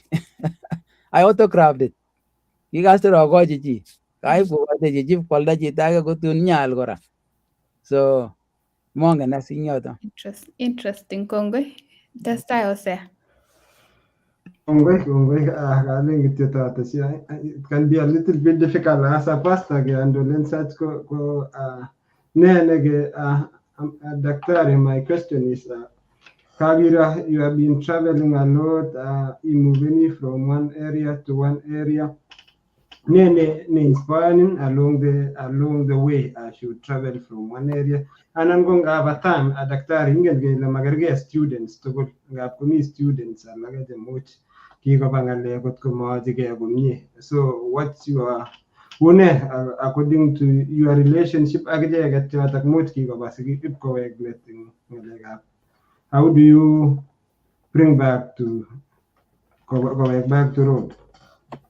Yeah, we man te butena go we amo eman ko ye jide boishet ye boishet ko ne go le ke swe amo mengi de longo bitos kicho anan go mabitos ngicho yegi ko master ngoret ke teme ke toret agenge kele mitu galak teme ki muji achege ngago no karagandoe tikinye werin nyo Joseph nakikinen ngalekab Jehova mining lakini let ko to ko bokit kabisa ko yai nebo kungut ko temene nekimakingen kiy tugul lakini ko kikotoret Jehova rani ko mi kanisa ako toreti biik cheimi ngalechu akot mi biikab Kalenjin chekikotoret kimut biik oeng kotoret eng yoto kot kokochi somanet kokochi toretet kot ko nguni age kowendi military abwoti ale wendi rawani ko toret biik chechang chebunu Kenya komoswek alak lakini ko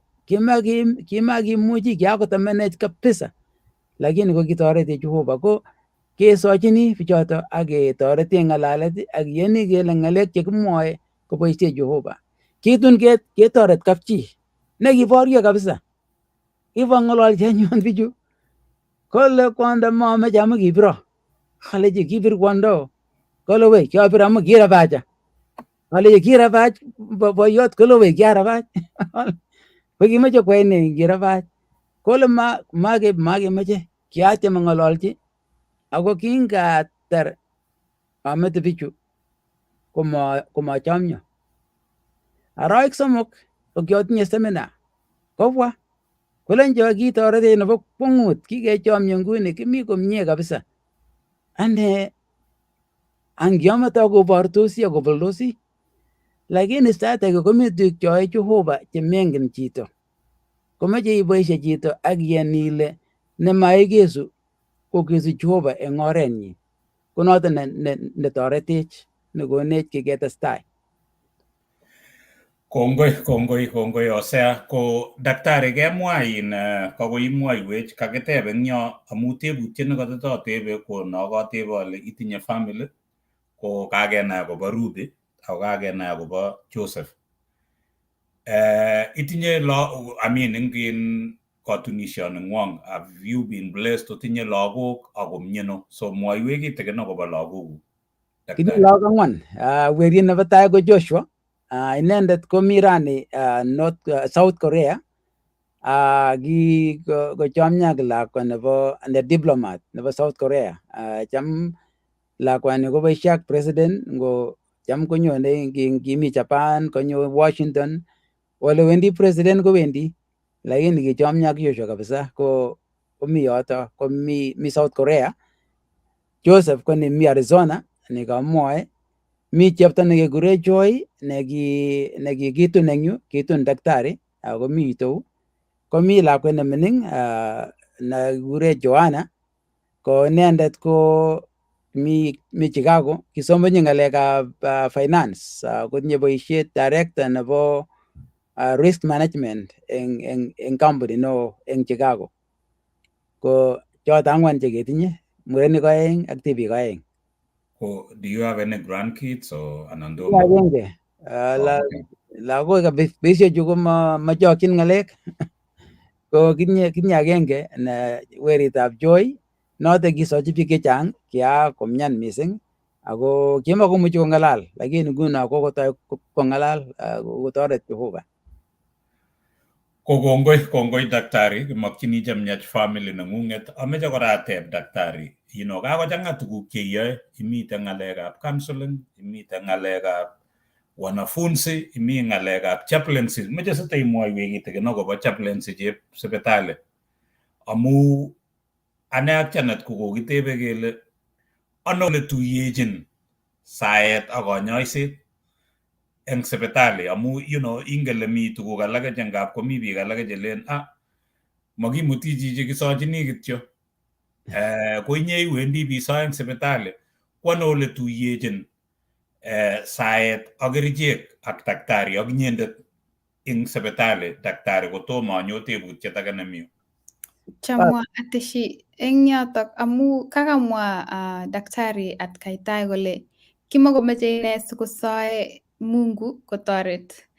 Eng betusiechu kochang chekelen kisoe Mungu maybe makiyae enough anan I don't know. Pe ole kamach koshep chi zaidi. So ameche situye kokeny ile how do you differentiate anan where do we draw the line? Yekisoe ak kora yekiyae chekimuchi. Karibu daktari. Anan daktari, ameche kora kotatesyi ale biik chechang nginyoru kometochin Mungu kiy age tugul. So nginyoru chito kolechin ngesa, lakini abwoti ale koi pastor ako ii chito nekitestai kuni ko pate iyai asilechi Mungu sikesochi anan meche kesochi kityo kemeto. Where do you draw the line, daktari? Daktari akitesyi kora nesoe akotisheni biich len kot ko meai komwaaksa. So toretech beisheiwech chu tugul daktari. Mi nesoe akotisheni. Akolechin ngomeai kunoto ko kimwa Jehova kole lazima itoret. Konole ketoret ko iyari. So mwaiwech akobo noto daktari. Chaman ng'alecho, ngamwa eng chokchinet aker ale katiny komosta age tugul. Nebo tai, mi chito ndalechinin ngotosoun isobe kabisa. Ngomesobi kometinye kayanet neyomei. Komeche itebe chicho ile kayanet neyomei ko netyao. Netya nekoi anan nenwach anan netya retili ata ako myon eng Bible nekimwaun. Ng'alecho ko puch kabisa. Mameche amat koberberin chi kora amu ngosaun koyooksei. Sobet nekitinye ko kikonech Jehova, kikonech eunek, kokonech kabwatutik. Noto amune akot chitab daktari koma lazima koek chi nebo Kristo konai kerichek. Ngiwe sipitali chito kometebe ile are chitab Kristo chichi, amu mi kaberuret nekikoi Jehova ng'ony tugul netinye biik tugul ak keboisie tuguchu. Konyolu keboisie kabwatutik chekikonech, keboisie eunek chekikonech, ak keboisie saet, keboisie tuguchu Jehova chekikonech, keboisie kabwatutikyok, keboisie eunekyok. Memoche ile chito ngasa asikobityo bandek eng mbar. Lazima ikol. Amu kikonin kimnatet ikolse, kikonin ropta, kikonin keswek, kikonin naet sikeboisie. Konoto ko lazima saet komi iman ako toretech, mi tuguk chemakimuchi keyai kotoretech Jehova. Akot chekimuchi kotoretech Jehova sikobit keyai komuka kosir kamukenyo. Konoto ne kanyolu kibwat, mat kibwat kele ngesa kityo anan kibwat kele maksoe. Eng komostab saet ko biikab wataalamu rani chebo scientist kosomonjin saet. Kikeyai research nebo kwong'ut ak kikenai kele iman saet komuchi kowal tuguk che echen. Mamwoe mising yoto amu chang chi kesoman, kiawe akot Duke University kiyai research, kesomanchi yoto saet akoi ne tos une aakse eng oret neu ne. Kikoyan biikab olin sikemoche rani chaplain sipitali age tugul ko lazima kotinye chaplain. Ngotko metinye komaitoret biik eng ng'alekab sobet ko lazima inyoru, ko lazima itinye. Ko chaplain siyeku chito chaplain ko lazima korok itinye master nebo divinity asanyun iyai course nekineti nebo kenyit agenge, ako lazima isir mtihani, chang mtihani cheisire asikechomon iyeku certified chaplain.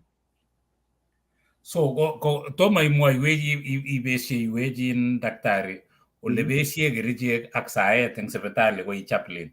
Mabestos, tuitos tugul. Okay. Nguni ngonyo ko chaplain, akot nguni koatinye class amun nekong'olole ng'alechata kele kimeche ngonyo daktari koker sobet, koker kit neu borto, konyo nurse, konyo social worker, konyo chaplain koker kole ne tuguk cheimi chichi, ne kabwatutik cheimuchi koim asimasop chito komie, ko ketoreti eng tugul. Kerichek kobunu Jehova ak ng'alekab kotikonet kobunu Jehova ak ng'alekab sobet kobunu Jehova, ko kituitos tugul. Chaplain nguno inyone chito komeche iker kit nemi kabwatutikab chichi, ng'alekab kayanet, tinye kayanet anan matinye. Akot ngomeyoni Jehova kotaitoreti chitab chaplain, ingen itoret tugul, ingen itoret chi ngo Islamin anan ngo ano, ko lazima ingen ile atoreti eng or ne biik cheu choto, amu noto ko boisiet nekure professional. Lakini mami terset kele ter kerichek, kargei ile ara amishei ngayan Jehova ko lazima akwany kimnyet anan atebi sikokono Jehova kimnyet samu en makayan kityo. Ibikwonye amu lazima ikwanyis anan lazima ikol bekis, ko lazima iwe sipitali iam kerichek, ko kakei choto tugul bunu Jehova tugul. Ko daktari, mite ng'olyon ngap koui, ameche satebenan ale ne kito ui ko chaplain nekibun inye, amu daktari ngap komite wakati neiwendi ko kakomyan chito no kimwoe kele mi terminal anan kele meche kosir, you know, abwoti ale chaplain nekekure ko kakwamuan daktari kole meche kepulen chito no komi oxygen anan kilen ICU.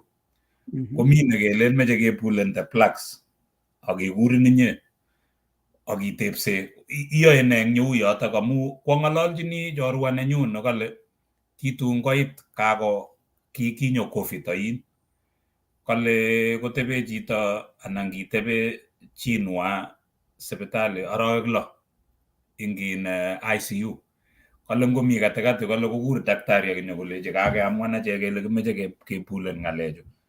Ko amu kianas cheptonyi kolechi daktari achicha makiyoni achek eng olinyo, ko kimeto kwa chito kityo, makiistoi achek koroito.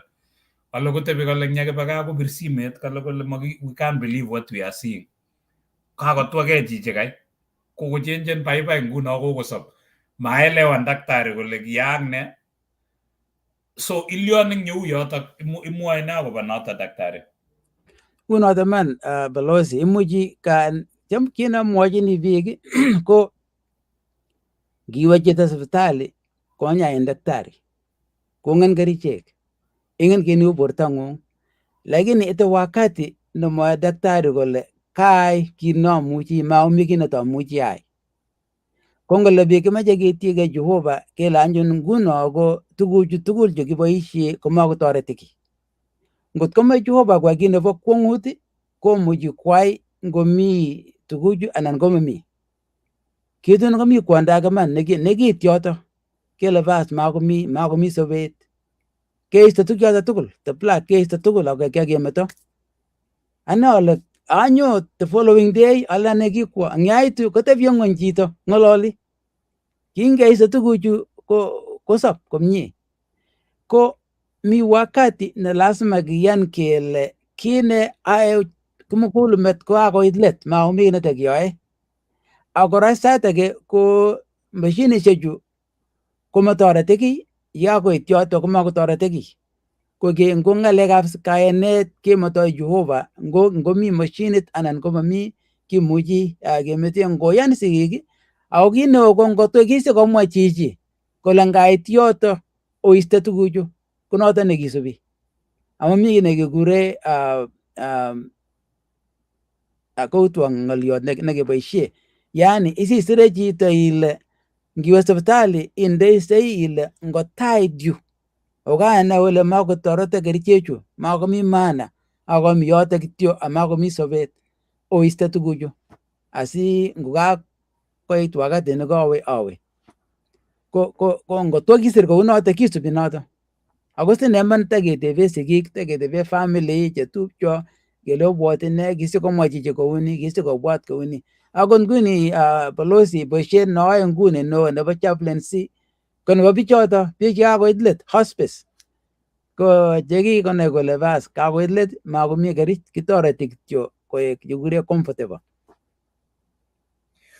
So kongoi daktari ko atinye swali agenge daktari akameche angen ale you've sat kitab ng'weny ak biik chechang che maybe nekit koba the next world, so kameche atebenen kityo ngon ale ne tos kinetegei achek I guess reflecting back on that sige take an advantage of that information and knowledge when we are still here and alive. Kongoi engineer, tebuti noto koman. Sobet konwach ako sirtoi. Kit tugul nemi ng'unyuni koite betut neisirtoi.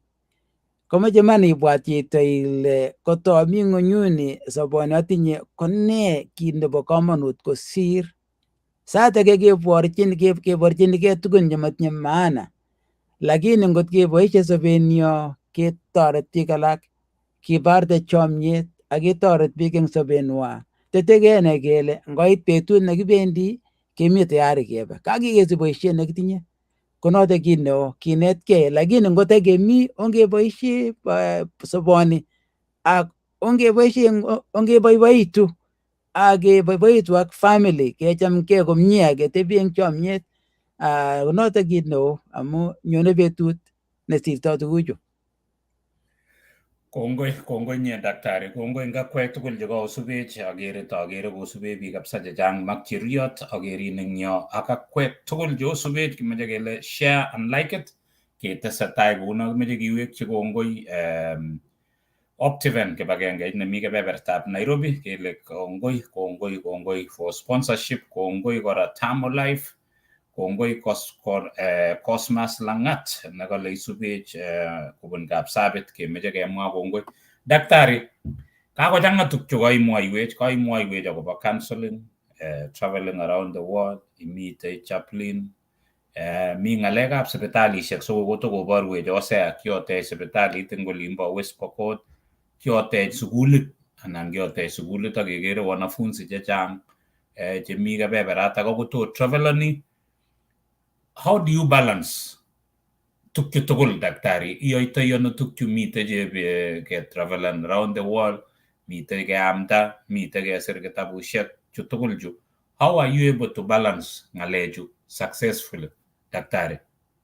Aya kongoi balozi, eman ko en boisionik choto tugul ko ngemwa kele kiyai komachegei chekiyai. Kit nekararan ko inai chito ile mi biik alak chemuchi kotoretin. Ko kenyoru choronok keng'ololchini kelecho ngebepchiro boisiet eng Kenya kebendi tugul koker boisionik kocham boisionik chekiyoe kotoret ak biik alak kimuti nyikakoit oloto kakocham kotoret ketestai kebe komosta age. Eng iman anyun ko ngemwa chebo boroindo nekitinye keyai tuguchu tugul komami, lakini chang tuguk chekikeistoi chemakiboisie nguno achek komakitebie ng'weny keker television. Amu kararan sinema ya ngekere, lakini ane komatinye haja amu tuguk cheyoe kokono boiboiyet kosir entertaining. Ngami ak biik, ngeng'ololi ak biik, ngebe ketoret families, kebe bitonin, lakini ko kit nekararan ko keboisie ak biikab Jehova, keborchi biik alak boisionik, kenam choronok ak kemut keborchi asikotoretech. Mi chekemuchi keyai lakini komeche makimuchi komuchi chito age kotoretech. Ko daktari, ko inyendet nguno ko i daktari Dr. Kendagor. Do you have a role model? Itinye chi ne ilengi inspire ne who you look up to. Ako i kamanutietab kenyor a mentor. Do you have a mentor? Do you have a role model? Kamanutiet kenyor neu notok ko ne ngo ne ki-inspire ninyi daktari? Kongoi daktari, mi chechang che ki-inspire nebo tai ko sigikyuk. Icheket che kitoroto kabisa. Akot kingobwatien ale makomi kamang'unet, manyoru sukul, matawe high school, kolenjo mzee matiwe chebo oret. Mi oret age nemuchi kochop, imuchi komutin orani ak orani. Ko ngokere ko buch, lakini rani ko kikosulda amu inendet ko ki kabarunet eng ng'alekab kayanet, kabarunet eng boisionik. Kora ko kimi chito age nekimi nekikure Peter McCallum neki missionary. Ko ingobasta ko kinyokotoreto kabisa keboisie tugul, ko kinet biik akobo kebebertab taman nekikochin Jehova. Lakini komuta kebendi local church, kinet ak kinemwoe sirutik, tetye kinet ole kiyoitoi bookkeeping ak ole kikoitoi receipt asikobit kenai kele kabana rabinichu. Ko kitoreto eng ng'alekab boisionik. Kimi kanetindet age nekikure James Hatch eng South Carolina ne kitoreto sobenyi kabisa amu kiasubi inendet ak ki chi nekicham Jehova ak kiyai boisionik cheechen. Ki chi nekitinye kaimutik eng kabwatutik, lakini kitoret Jehova. Ak kimakounye, kimwoe kole imwa ng'alechu kouni, lakini atiegei Jehova. Ko tukcho tugul kanyol itinye chito noto kikure mentor, ak kora ngui kotoretin Jehova itoret chito age, ikochi konai oleu sobet. Kongoi nye daktari, ko mongen ngotite itinye tebut engineer ak osea sikobit kebwan ak kimwoe kelen takeaways chechoket. Ko kotomo keit yotok daktari, ngot komi ng'olyo ne imeche imwochi Queen Ruby ne maybe tomo imwochini, ko because kikotoretin eng boisionik chechang ak lagokuk, cheabwoti ale mongen ngot kotoreto ak lagok eng boisionik chu oe anan oe akwege, so inye ak Ruby nooe anan mi lagok. Ako ngot komi ng'olyo ne imeche imwochi Ruby ne maybe tomo imwochini ne daktari. Bas, eng ng'alekab lagok ko lagokyok ko kikityach kou Jehova kou ole kerei. Kandonoto man ko toretech eng komoswek alak, lakini age tugul kotinye boisiet ne ter. Joanna ko neboisie finance, Joseph kotoreti biik cheimegei eng bokitet ak ki age tugul. Joshua ko mi South Korea konetishei, ineti history ak koneti English. Joy ko mi St. Louis yu, noto kikitun akine ko ngap ketoretkei. Ko lakini kikimeche kotyokis lagokyok kobois kou ye katoret Jehova icheket. Moche amwochi Ruby alech every day when I pray I give God thanks for you. Eng iman anyun amwochini Jehova kongoi. Ak amwochini Jehova kongoi amu ng'alekchu nebo tai ko amu inendet ko kwondo netoreto man. Kikonech katunishet ne kararan amu sobenyi. Nebo aeng amwochini Jehova kongoi amu inendet ko mama eng lagok, kametab lagok netoreti akochame kabisa kong'ololchin, kure betut age tugul. Ako kora ko gogo ne kararan eng mochokorenyo noto kure Kiken. Ko cham kwalchin tuguk tugul, alchin mpira, kwalchin ne, ngebe nguno kokenisie nget kole ibu gogo kiy ne zawadi. Kora ko nekure partner eng boisionikab Jehova ko netoreto. Katugul anyun eng saenyu kami kityo alechini Jehova kongoi. Ngen chamamwochini amwoe kongoi amu Ruby. Kongoi nye daktari. Ko kotomo kebe kora takeaways cho daktari, ameche ing'ololchi what advice ne ikochini kosubikchok chekakosubech kotomo nyikekonin imwa ng'alek chebo let. Chang kaimutik chemite emet nguno, kitokchinigei lewenisiet, kitokchinigei tuguk. komi biik chetobotos kole meche sokolya, meche sikwal ne. Kamang'unet neikochini biik chemengechen, cheisube biik chekakosubech eng yu chebo programini, imwochini ne? What advice would you give biik cheisubech our followers, Daktari? Daktari, akiteshi probably advice for the young guys chemi kora emotunwek sang. Kolen chito kakoit wakati nelengo tunis kelen chito acha imutuni baka alekituni kamet kilyotin all those theories daktari tikko applicable eng kasarta nenyonet amu ngelen kiroywa scenario ko a little bit difficult makoi kikombean lakini 80% ngelechin chito lazima koye imutuni baka. What's your advice for the young guys? Akoi daktari kileinin imutu nebo gaa makiyok nebo gaa konyo oloto imitei. So situ nebo no anginye ko kiwo olimbo in Caribbean olin inyoru ko kisa kabisa kokonin Jehova notok. So imwochini ne isubech eng yu biik chemeche mokchingei sobet kunotok ako meche kotestai komie emotinwekab sang ak chemi gaa kora daktari. Kongoi balozi, nebo tai amache amwochi tugul kasindetab rani asomin kit agenge. Aspire to be the best eng sobeng'ung. Icheng iyoku chito kabisa nemi tai eng sobeng'ung tugul. Icham Jehova eng muguleldang'ung tugul. Ak ikoitegei iku kabarunet nemwoe mutai kole chichi koeni Jehova. Ak nebo aeng ko iyeku chito ngo somanet isoman kou kamukeng'ung ikilchigei. Ngot itinye konunet neter nebo somanet ikilchigei yoto.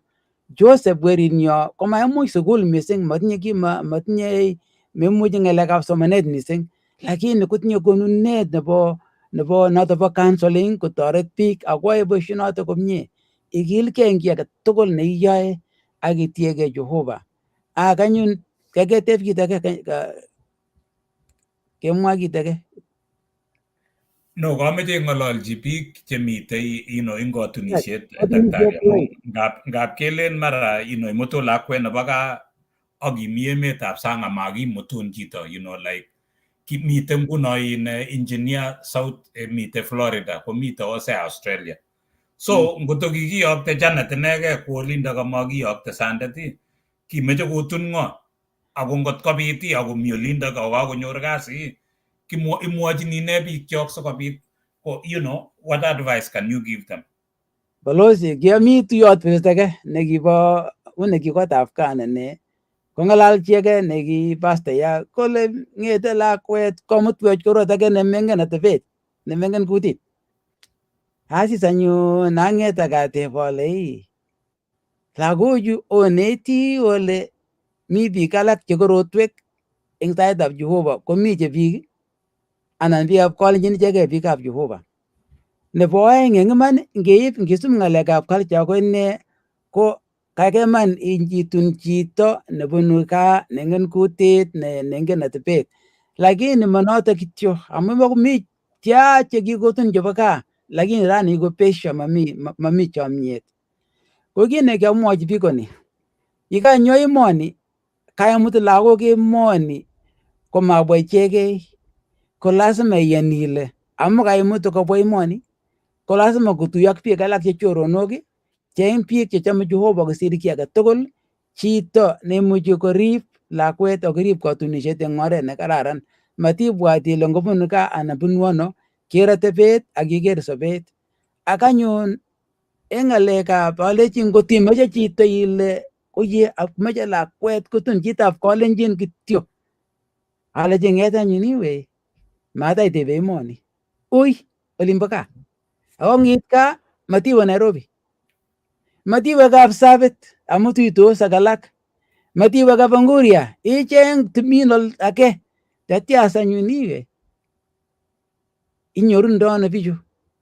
Mi murenik chemi bii che mutai iyatit ile bas meche kitun lakwet ang murenet ko makomwokise ng'alecho, kimeche kenai kele kimi dunia nekikure global village. Kimeche kinetkei kele kitebtosi eng oret neu ne. Ngonyol mureno nemobo gaa, lakini ngochame Jehova akomi atebenyi akokochin sobet nekararan akot kotoreti sigik komakieshei, lazima kiyan. Kongoi daktari, abwoti ale kakokas sigik cheisubech ak biik tugul cheisubech kole chamdaat tai kityo ko chito nekararan. Cheng chito nekararan neobwoti ole nyomeng'ishei tuwai akoyai boisiet nekararan akochome biik, akochome emet, chome Kenya, chome boisionik, chito netesetai kosir kora ibimutu chamakase kolen biik daktari mabibet kole meolin sibibet, alechi malazima iwe olelo, mi chekikobetyo ngap Kapsabet akotom koit Eldoret, mi chekikobetyo eng Tulwam Ng'etuny akotom koit Eldoret, mi chekikobetyo eng Kapenguria akotom koit Eldoret. So malazima iwe olelo sibet, lakini ngemakchi chi age tugul kit nekararan. Kimeche kebwa ng'oliot nebo takeaways chechok. Mi kit age ne lazima amwa. Woi. Mi sigik chemi emoni cheibwoti kole ngiyokto lagok koba Kenya kenyit agenge komyakitu kosir. Kiyokto lagok anyun lazima koba Kenya ipkotebi kab gogo anan ko ng'o, komi sigik oli kobwoti kole myakitu. Kemwa ng'olio ako lagok chemi Kenya koyakitu. Ng'et anyun imeto lakweng'ung inyendet koribun chito age amingen oriptoi, makararan kiyo. Kanyo lagok chekisich eng yu irib inyendet eng yu amatile ngoyokyi Kenya sikomyakitu, matoreti. Kongoi nye daktari. So tukyo tugul chu ko lazima kinetkei amu yekitesetai kouni ko makchiji tuguk chekororon isube chito tuguk chekororonen akicher chi, ngechergei tugul akikilgei kunotok kerib lagokchok aketestai kounotok. So kimeche keweke takeaways chechoket chekakenyoru kobun daktari sikobit kekonin daktari yekitar kekonin imwa ng'alekuk chebo let.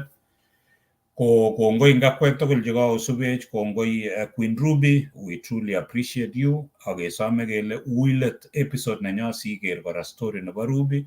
So kakituye nguno Kendagor ak Ruby kunotok. So kebendi kunotok kecheng'e biik, kibendi kora kekiweke Missouri nebo oeng, ako daktari kokaonyorchi tuguk chechang. Kakimwa kele daktari kikwai tuguk cheechen ak Ruby. Kikoib sipitalit nemite kebeberta nebo Kapenguria, kikokilgei kocheng choronok nyokotoi sukulit kotoret lagok ng'isiat chetoreti eng kebeberatak. Kikwamda ng'oliot eng kebeberatak kobendi kwae missions kosungukani around the world, sungukani emetab America kotoreti lagokwak cheokosech eng yu chosube eng kotab gaa. Kibendi ketokchinigei kotab gaa konekit eng arawani, kocham konyone daktari kora nyokwong'ololwech ng'alekab kapchi, kocher lagok. So chang boisionik chekikwai daktari, ko kimeche kemwa kongoi kounotok yobendi anan ing'ololchini lagok chemite kebeber imi gaa, isom kora ile ngot komitei jimboit fulani ong'ololchi daktari, konyo daktari ak Ruby nyokong'ololwo ko kapchi. Biikab Australia cheosubech, biikab Middle East cheosubech, omuchi organisan kora koyenyo daktari konyo nyokong'ololwo komi kebeberatak sikobit ketestai. Mi kure kitwek eng olimbo Australia, so achek ketinye kotab gaa kotinye kitwek. Tun beshet age daktari obe kitwek nebo olimbo Australia sotach daktari onyorchini kelchin mising, especially chekimi sang. Ko ngemakwok chemyach akwek tugul chekakosubech, Janet, ladies first, mongen ale kainetegei ne daktari eng betutab rani. Kongoi balozi eng baraindo nekaikono kokeny. Netai samwae ng'alekchuk chebo let abwoti alenjini daktari Kendagor asante sana, kongoi mising eng kasarta nekaib sikemi tugul kainetech tuguk chechang, kakinetegei ng'alek cheechen eng sobeng'ung, ak yekibendi ketesetai ak banda ninyo, we hope that we will implement. Ak abwoti ale kakonetkei chi ki agenge, abwoti ale I hope kakocherakis kora our followers. Ako ngot komi kiy neimeche ishan, kindly share with anyone sikimuch keitchi biik chechang, kecherake tugul ak ketechke tugul. So kanetutik chekaib eng betutab rani balozi ko netai ko mising eng bandab daktari Kendagor ko kaker ane God moving a lot of mountains for him. Ako kasirane ale I guess faith can move mountains. Ako notok kit neo missing keker angot saet atkan kora ak angot picture chemeyani who don't believe. I think there is something, I believe in supernatural being and also the universe. Killing the universe, I guess, in the picture chemeyani. So the universe conspires towards what you believe in and what you are asking. So meet their way, one way or another. If you pray and you ask and you really believe in it and work towards it, faith can move mountains. Konatang missing naganetege. Kita nebo aeng abwati ale kakomwa kora our followers kule chang kitabushek chekikosoman daktari. Komakitare somanet, there is always something nekimuchi kinetke eng atkan tugul. Kabwati ale kakocherech ako challengenech daktari kosubkei ak accomplishment nekikonyor inendet, and I say congratulations daktari. Eng boisionik cheyoe daktari akere ane ale chechang ko imakchini biik tuguk che imakchini biik sabet nekararan. It is more of giving than receiving. So I want to just appreciate you daktari na Queen Ruby for the work neowae tuai kuendeleza kazi ya Mungu na kazi ya community pia. Despite all the challenges that come with that. So Mungu azidi kuwapatia nguvu, muendelee kufanya muendelee na hiyo kazi.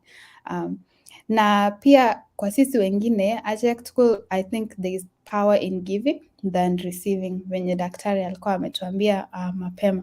So if you can just give or volunteer or try to impact somebody's life in one way or another.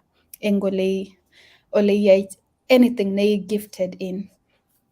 Akita nebo mwisho na atare balozi kakamwa daktari kule aspire to be the best in life and in everything that you do.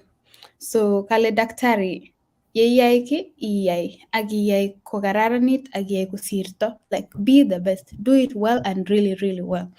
Ngokikekonin kipawa age tugul, ngokikekonin talenta age tugul, boisie talenta inotok ak iyai kosirto. Ko ngitindoi kasit kora iyai kasit nata komie amu menae kile what more will come. Ngap komatok the benefits che immediate, ngap komaek immediate, lakini you never know. And there's just a lot of fulfillment and accomplishment. Kogea everything niyae ak all your energy and just with all your might and energy na utazidi sure. So I think I will just challenge everyone. And whatever you do, are you doing it very well, or are you doing it just so and then you exceed any expectations? Kongoi, balozi. Kongoi nye Janet, imite kebeberta Florida, ngimagun jemnyach eng kebeberata as you continue to aspire and do great things like daktari. Ko kimeche keba we kebeberta Australia sikobit kekas kobun Hosea, kainetege ne Hosea? Kongoi balozi ak kongoi engineer ak kongoi daktari. Kanetege tuguk chechang eng daktari. Netai ko nekanetege ko from the Bible College nekiba tai nekiba daktari, ko kikere ile Bible College nekiba yoto ko ki not only ngalekab spirituality but kikinetin isich hata skills chebo maisha chetoretege. So ikere those skills is very important amu inyokokori chito mat kotegemeane bukuit. Apart from bukuit, at least komuch koyai something and cause a positive impact to the community ako in an individual.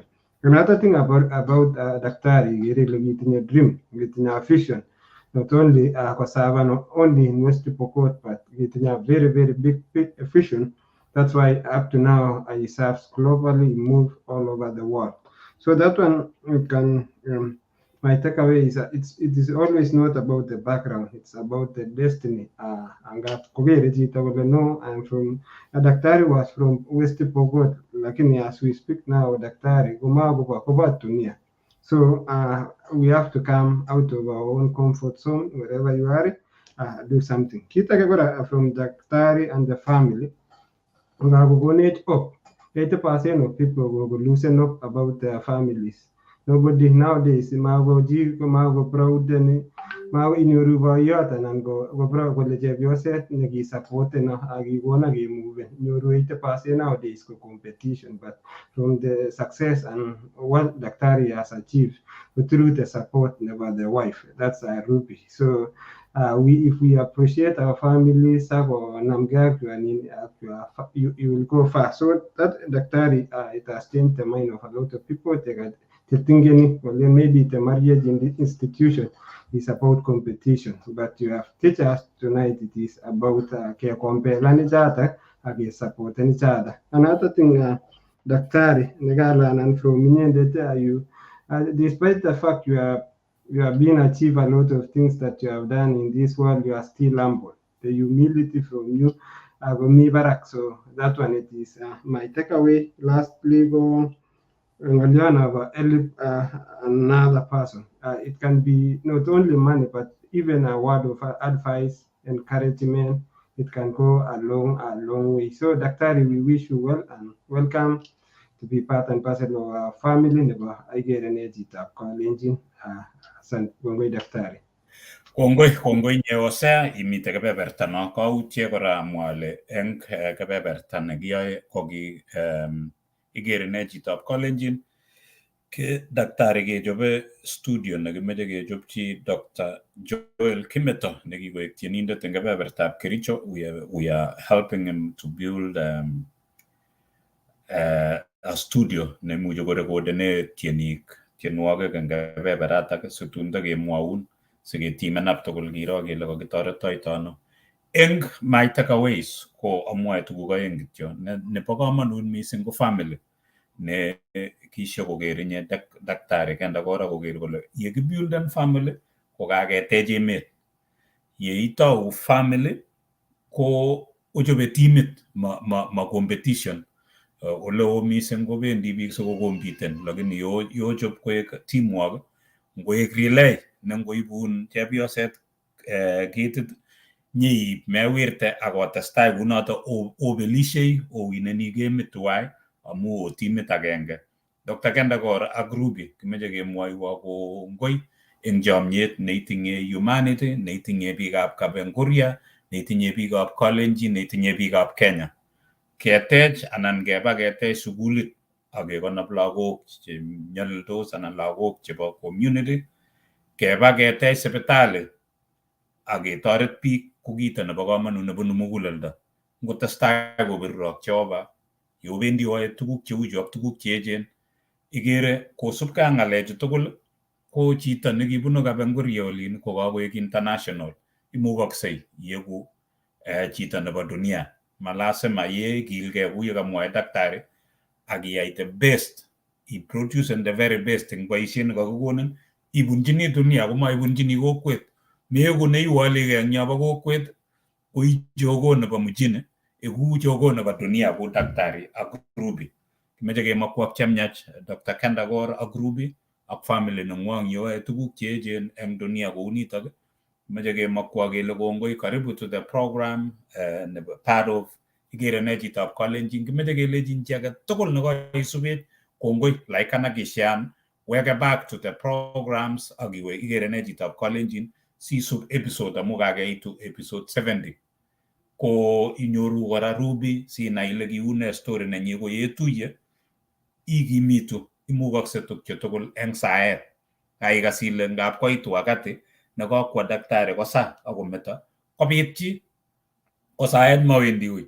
Okot che mabelieveni kosochin kora daktari ko ngap kwa ko nekamakoyoni kot kole if there is ngot komi anything no believeni ko ngwaak ko kaka Mungu notok kora amu kamakongen sara komaek notok ako imukokse. It's never too late to go back to school akitestai ikere kitabushek chomite letutab Dr. Kendagor.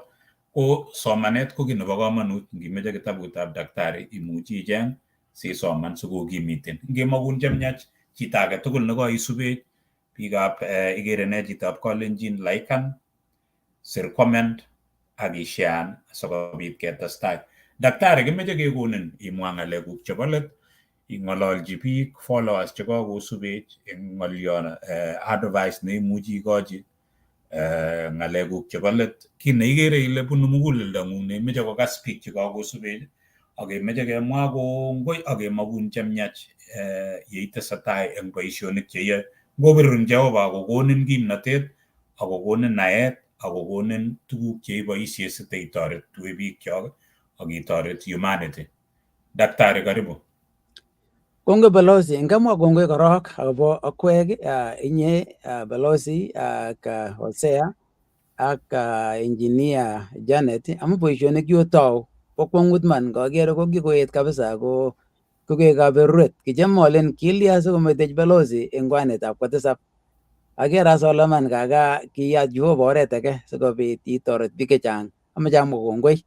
Amache amwa ale sera kwala bichu nemiten West Pokot ngochebo Kapenguria mbolo katera kwa ng'alechete kong'ara kwatorot nebo nyoman ngotoret ak Jehova tugul.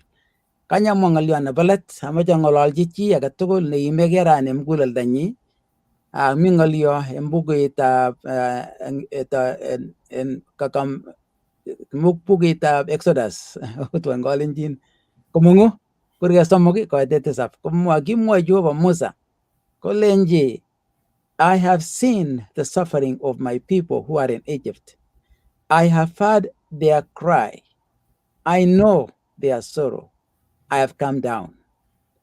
Kale Jehova kiakas, kioker nyalilwogikab biikchuk chemi Misri. Tite kole kiakas mala saet. Kale kiakas rirek. Amu saet age ko makimuche kot kesa, makingen kit nekimwoe kole Jehova kwakas rirek chemi muguleldang'ung, kwakas choto. Nebo somok kole angen ng'wonindo neitinye, kole kanyo anyun, kanyo sikobit atoretin. Komi nebo mut, kolenji Musa ng'et anyun iwe emetab Misri. Ko kikokas Jehova sautikuk, kikokas rirekuk, ingen kaimutikuk, amache amwa ale mwoe Jehova kole kanyo. Akwanyun ng'et anyun koborech oret kole kiyae ne. Kilechi Musa amache iwe inyendet ibeng'ololchi Farao. Mara komi kiy nekanyol iyai anan komi chi nekanyol kotoretin. Amache inai ile toretech Jehova tugul. Ngobiru ak Jehova biikab Kalenjin ako kilo kokimekitu ongetestai. Ongeku biik chekimi tai eng kiy age tugul ketestai kikilgei mising. Kongoi Balozi, kongoi engineer Janet, kongoi Hosea. Ak anyun unote kimi tayari kebwa komosta age tugul yokurech kechome kebwa. Kongoi daktari, ako kakararan kora daktari imwochi biik ile mongole kwakas rirekwok eng Egypt komale Kenya. So ingele kimwa kityo Egypt amu ki Egypt. So ngole kakas rirekwok koboto Kenya, koboto akot olimbo West Pokot, boto olimbo Nandi, boto Kericho ak tugul kebeberwek cheomi. So ngomwa kunotok ko achek tugul kakikesu tetutiet nebo betutab ra ko chekakimite tugul ko inendet Hosea komi. Yes. Mi jine kasam galoye gaigai Sam daktari kale kutien Dr. Kendagor to finish the show with Amazing Grace song 5 in Kalenjin fashion. Ko yachenge ine gita ngot itinye gita daktari ko imuchi icheng gita simwa Amazing Grace tiendo kitikin atya koi kora isoiwech daktari amu bo komonut ng'olyondoni ko i pastor ko sitien tienotok ngot komukokse konyoru biik otien tuwai asikobit ketar tetutiet. Ko kimeche kele kongoi Hosea, kongoi engineer, kongoi nye daktari, kongoi ngakwek tugul chekaosubech eng tokwek cheterchin. Kimeche kemwa kele ngiberuren ngole imi kebeberwek tugul cheimi. Daktari, mongen kot ko kainyoru kita anan imeche itien kityo. Wait, ko awal wae ni ko lazima iba tune and go for 4 minutes. Oh, okay. So ngot imuchi itien kityo buch itien so you know besiet age kometien ak wainik. Ketien komami gitais. Komami gita. Atya isoiwech anan kosoiwech Ruby.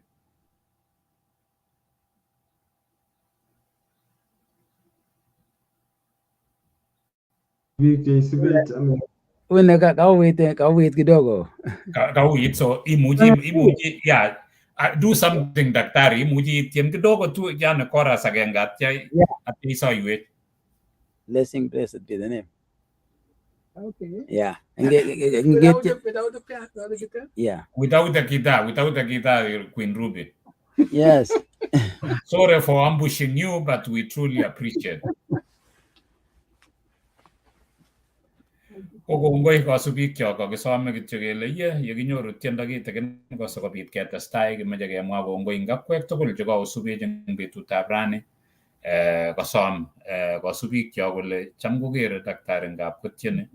He's very talented in singing, he's very talented in preaching, he's talented in counseling, talented in everything. So Queen Ruby on the other side also is talented in singing, talented in cooking, and talented in speaking. So, you know, kagilengesige amu manyamnyum kenyor chito netinye talents chechang cheuchu kele kararan kora kenyor chiyotok sikobit ketestai kokemite ole kimi. Ko ngotimuchi ikur daktari konyo kebeberta neimi, imuchi ikur ngo somok, ngo ang'wan, ngo 1,000 komuchi nyokong'ololchi kotikon biik eng kapchi. Mwaiwo ko kayeku ready daktari. Okay, all right. Thank you. Blessed be the name. Yes. Yerurot kanetab Jesu. Yeah. Okay. Blessed be the name, blessed be the name, blessed be the name of the Lord. Blessed be the name, blessed be the name, blessed be the name of the Lord. Hallelujah, hallelujah. Blessed be the name of the Lord. Blessed be the name, blessed be the name, blessed be the name of the Lord. Igere Nee Chitab, Igere Nee Chitab, Igere Nee Chitab la Yesu. Igere Nee Chitab, Igere Nee Chitab, Igere Nee Chitab la Yesu. Hallelujah, hallelujah. Igere Nee Chitab la Yesu. Igere Nee Chitab, Igere Nee Chitab, Igere Nee Chitab la Yesu.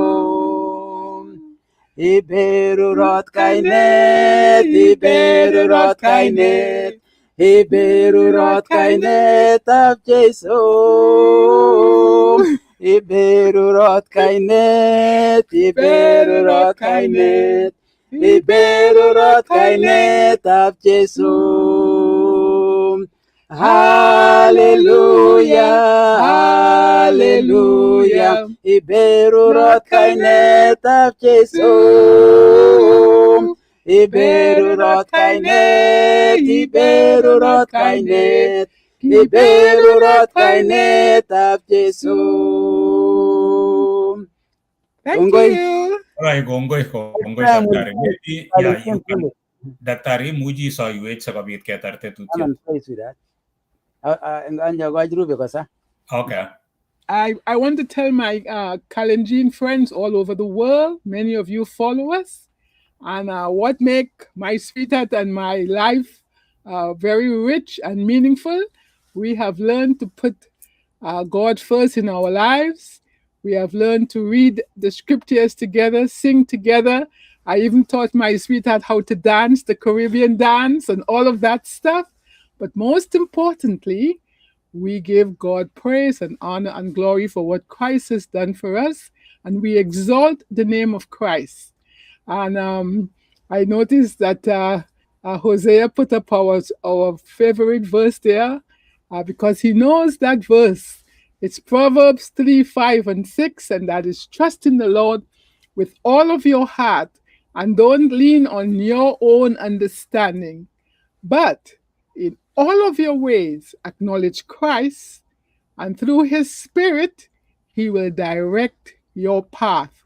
So whatever you're going through, whatever challenges you're going through, whatever struggles you are going through, whatever desires you have, whatever you are doing, honor and glorify Christ and thank him for what he has done, because it is through Christ we are what we are.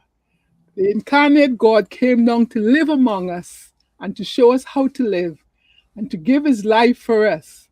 And he's the one, through his spirit, empowers us through his word to go out and be successful and live meaningful lives. Kongoy missing two goal, Kongoy Jehovah, Asante Sana. Pray. Let's pray.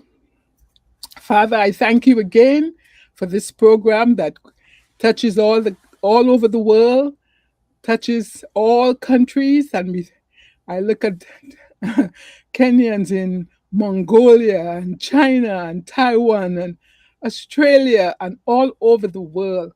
Lord, you have flushed out your people wherever they are. And I pray, oh God, as we as Kalenjins, we will take the mantle of the gospel and we will make a difference where we are. Oh God, may the country of Kenya, may you bless this country. And Lord, you have blessed it. And we pray as a country, we would give you praise and honor and glory. And Lord, thank you again for this program, for Janet and for Jose and Peter. We love them. We pray for them, and you will bless them and expand their ministry for your honor and glory. We pray these things in Jesus' name. Kongoi missing Jehovah. Amen. Amen. Kongoi nye kimakwak chamnyach daktari kagigesu tetutiet nebo betutab kongoi Janet, kongoi Osea, kongoi ngakwek tugul cheko subech kongetege taunet agoi keit let nebo tetutietab ra yeking'et eng yu ketokchinigei emetab Nairobi, kokimi Australia, kakebwa ole St. Louis uni kiweksei kebeberta nebo Kenya.